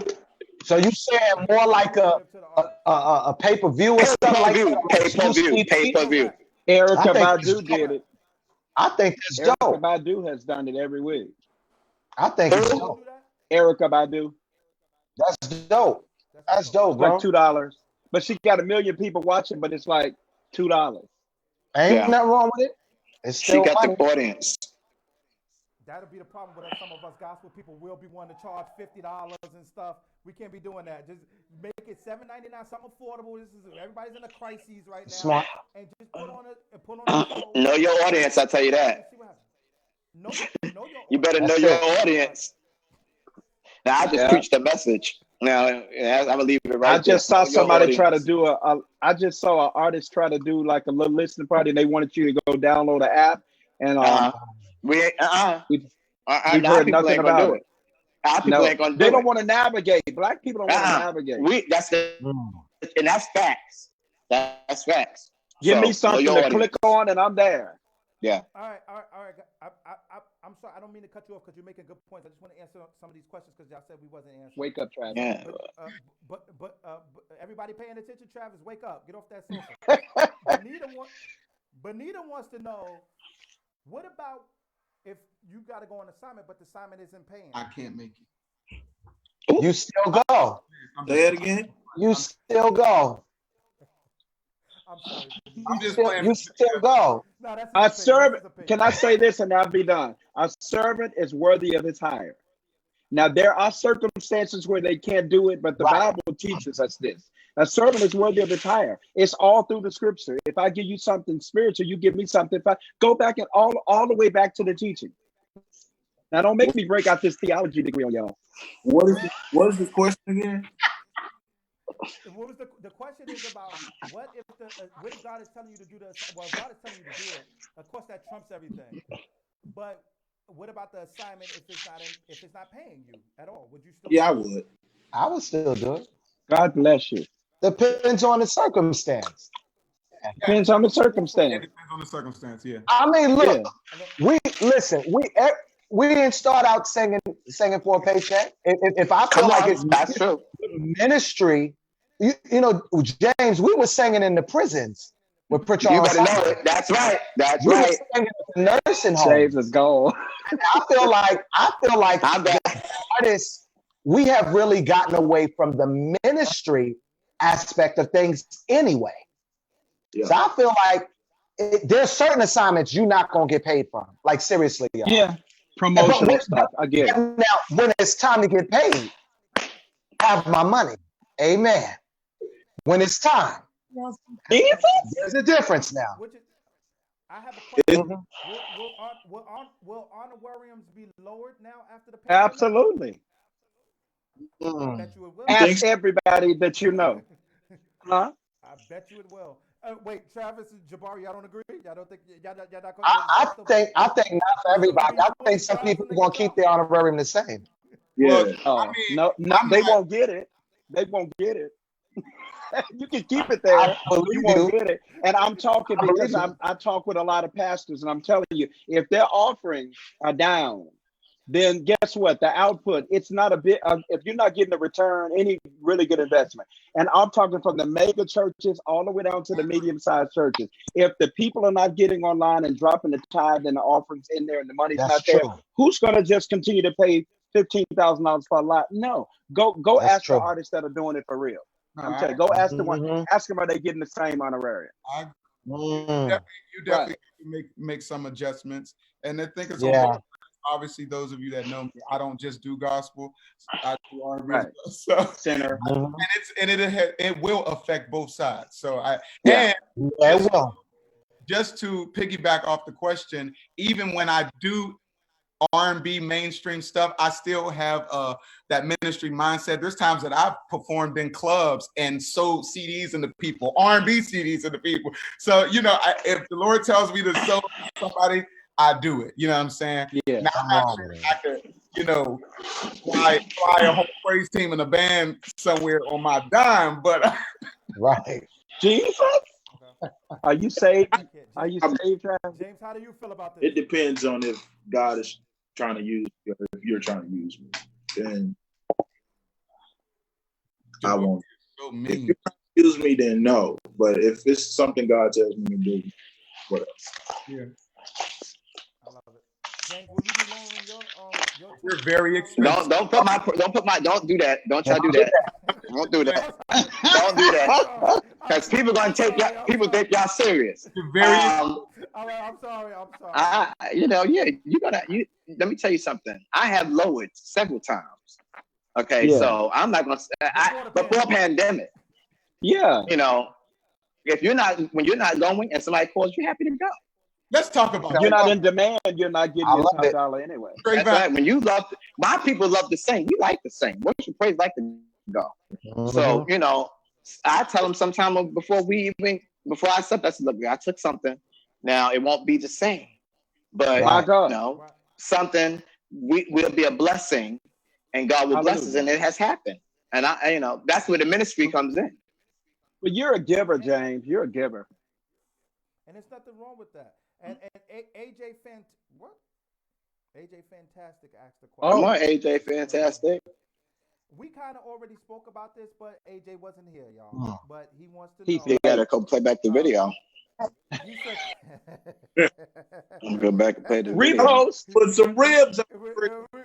Yeah, go back and listen. But AJ just wants to know. Question for the panel: is there a difference in the Christian music industry and the gospel music Travis. industry? Mm. No. Why would Wow. you ask me that question again, church? There's a big difference, but is there a difference in the gospel music? I'll tell you with two main differences, but is there a difference in the Christian community, Christian music and gospel music? What's Yes. the difference? Well, first thing is, it's hard for me to use these really great professional words. So I'm just going to say what I feel. white people have a different way because the Christian community is really dominated by white people. So white people have a different mindset when it comes to support, when it comes to purchasing at the price. Yep. They're not really, you know, we're always trying to negotiate us down, but they don't really do that. I think it obviously this goes back to the days of Jim Crow and everything else, but we have a mindset of we always want something for nothing. And I think in the Christian community, they band together more than we do. So it always appears as if, you know, they're more successful because they really do support one another. They still pack out arenas for each other. They still pack out church. They still sell millions of records, which is why a lot of our Black artists start trying to do CCM music so that they can see that success. I don't think they do it. Yeah. They want to, and it's the same thing in R&B. Right? There are people that have started R&B soul and then they start really doing pop because different success rate. Yeah, it's true. It's facts. That's good talk. And would you say too, Travis? Would you say it's quality? Would you say quality? Definitely added. That's added for sure. Quality budgets are definitely always bigger. Budgets are bigger for them, and which is why we got all our people trying to go over there. Yeah. But what then you got we do? It's just different, period. Because I have those testimonies of traveling with worship and praise, and like say like we'll be traveling and people for our family, and you'll get there and they'll be like, "How many people you brought?" Like, what? Excuse me? How many singers you got? And I have went to sing for my other people. They don't care who I'm bringing off that thing. They want to hear good gospel music, and they're not looking at, you know, any of that stuff. So it's amazing how we are. Yep. We could be something else, and we won't go and buy no CDs. We won't pay for no downloads. So I don't. Wow. Sure. That's really powerful, guys. That's really powerful, and it's true. It's facts. And why do you think that is? Do you think it's the stigma that we don't know? Because we know. I think it's a culture thing, Trevone. It's the way we don't know. We're taught. It's what we've seen. You know, it's what we've seen. You know, we've seen it so much, and then people practice bad behavior anyway. Yeah. You know, we don't know. And it's important for the new generation for us to teach, you know, but you can say what you want. And James, when you say, James, back then, it just seemed like it was support amongst choirs. Oh, most definitely. I don't know what that's about. We was packing out. And sometimes if somebody, you know, I've been out here a long time. If somebody choir got up there and didn't even have no sopranos, you could use some of my sopranos if they sing something. Right. We would make a choir for it. We'll make it work. Those were different days. What would you say has happened to that, like amongst this? Because I feel like there's something I wanted to ask you a question on, James. Where do you feel like, why is this? They're saying that the state of choir music is phasing out. Because I know some people that are watching, they want to ask this question. But it's not true. It's not true. Okay. I'm gonna tell you, this is my story with it. Okay. The only thing that happened with choirs was when the economy changed. Gotcha. It was easy to get, you could get the group sales. You get 20 choir members, 25 choir members on the plane, and they'll give you a good deal. Once that stopped, then they couldn't fly choirs no more. It's expensive to fly a choir. So people started, yeah, we hear you. So they started breaking down choirs to groups. And that's when people, that's what I want to ask. I don't like that. That's what happened. That's what I want to ask. Who do you take when it's time to go, and how do you deal with the people that are faithful and may feel a way that they didn't get to go on that trip? Yeah, sometimes you got to switch it up. You got to swap it out. It depends. You're going to always have a nucleus of people that is more faithful than the others that can get the job done. And it's really no argument, because it's always with every group. Now, if you got a choir 30 and you always have that 30, then that's a rarity. But if you Can got I speak 30, from a you got logistical? about, if you want. Go ahead, James. No, I'm Go saying ahead. from a logistical standpoint of somebody who's kind of had a label with choir. I had Charles Butler in Trinity. I had Vincent Tharp in Kenosis. One of the biggest challenges that we had was it was very hard to mobilize the choirs. And they would be like, oh my God, I've got to have it's 9 this and I'm saying it's almost like, unless we can drive there in 3-4 hours, I don't want you to put your choir on the road. So this is what I suggest you do. Anybody who has a choir, I would take your major singers, your front line, and then go into the city and utilize the choir that is in that city that is kind of on the level. That's you know true. What I'm saying? Because it becomes very expensive, and you want the sound, but we don't have the dollars, and logistically it's just impossible, especially with a new artist. And they're great, they're doing great, but I'm saying that was my challenge as a label, trying to mobilize choirs. Yeah, that happens. I do a lot of that. Yeah. That's the next thing, because people are not paying $15K and $20K and things like that. We know the people that's getting those numbers. It's only a handful. Yeah. Unfortunately. And are they worth it? And are they worth that $20K? Because you can do the same thing. You can get it done. Earnest, I'd rather see, you could say what you want. Them choirs, they bought you the full shebang. When I saw the Tommies, you got the Tommy experience. That's right. That's right. Nowadays, they're doing something new. We have the Easter choir. And then we have... we'll let them come. Y'all know we got the Easter choir, and then we got the rehearsal choir. And you know what, James? And it can be scary. They aren't loyal anymore. It could be very scary. We were loyal when because James, we were happy to sing, bro. That's what I'm saying. That's what I'm saying. But it's scary because, as Earnest said, I've been tricked several times when they told me, we got some singers down here for you. They have studied your music and they can sing just like worship and praise. Oh, they just like worship and praise. They just like it. And I've gotten there, and I'll be like, okay. I got there, and I'll be like, you have a thing to run tracks? So we can run. We thank God for the new wave. We thank God for the new wave. But with the solo it happened with the band. Their interpretation of Mike Burrell's 4 progressions. Let me tell you, I can imagine. That's why I say meet me at sound check. If it's not what I want, it's going to be that's it. behind my track. That's it. Yeah, that's it. We'll do reprises. I'm not going to risk it. That you got to do. You got to do what you got to do. Yeah, for sure. Yeah. Well, listen, this conversation has been great. Thank you. I keep hearing in the chat, everybody keeps saying they can't hear me. I'm so much lower than it's just because my guests got big mouths, y'all. I'm talking as loud as I can. I can hear you.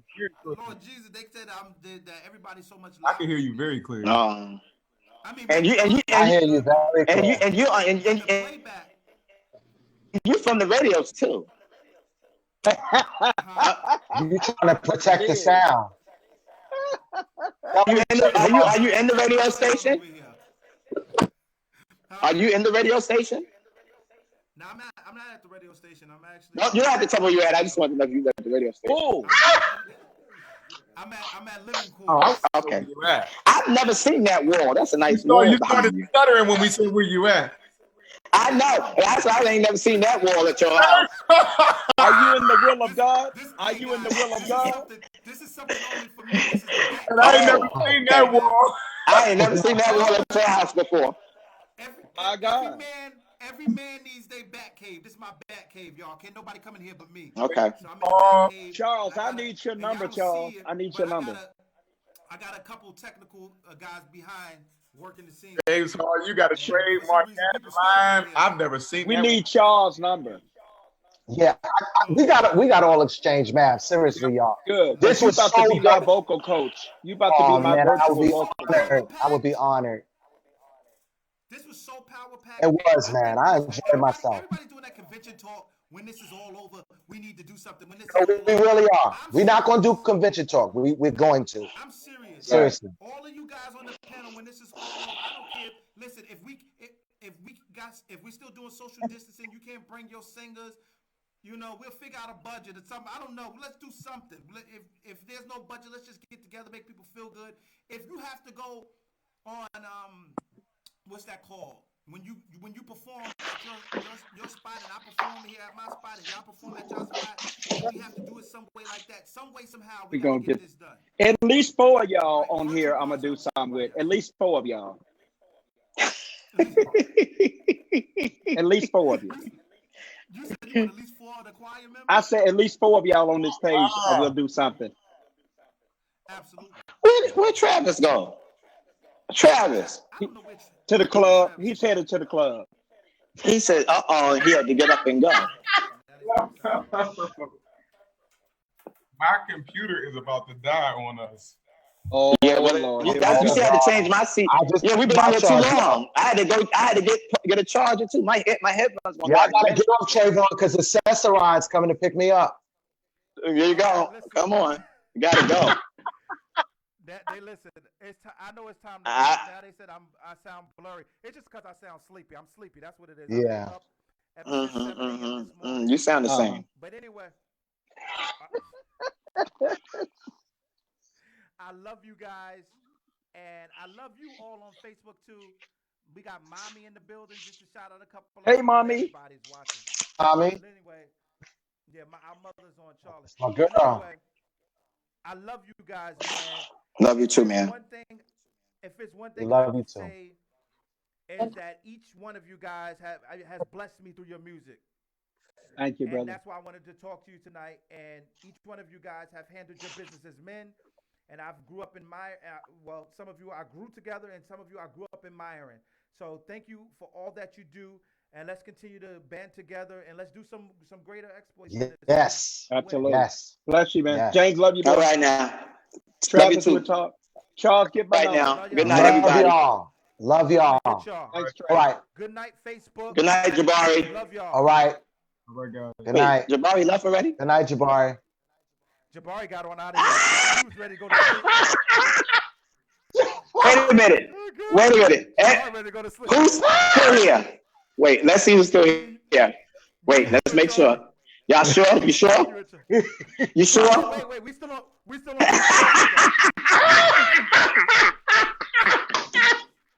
Yo. All right, good night, everybody. Good night. Good night. Good night, Facebook. Yo. Oh, God. Yo. How do I leave? Yo. Y'all, I can't. Yo, love you, bro. Yeah. We have acted a total fool tonight. Yo, a total fool, yo. Live is still with us. We love y'all, Facebook. We get on out of here. Facebook, we love y'all. Come back. Trevone, we got to do this. We got to do this again. Seriously.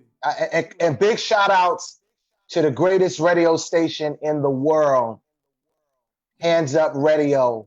Long live Hands Up Radio for giving all of us not only a platform, but a voice in our community and in this music industry. We love you, Hands Up Radio, and big shout outs to Trevone Perry and his amazing staff. Word up. Love you, bro. Love you, bro. Appreciate you. Love you. I'm proud of you. I'm proud of you. Keep being authentic and keep changing the world. What you're doing is so dope. And I know the secular community appreciates you as well, bro. You don't know how much love you get in the secular community, but a few of my friends from the secular world told me how much they watch the show.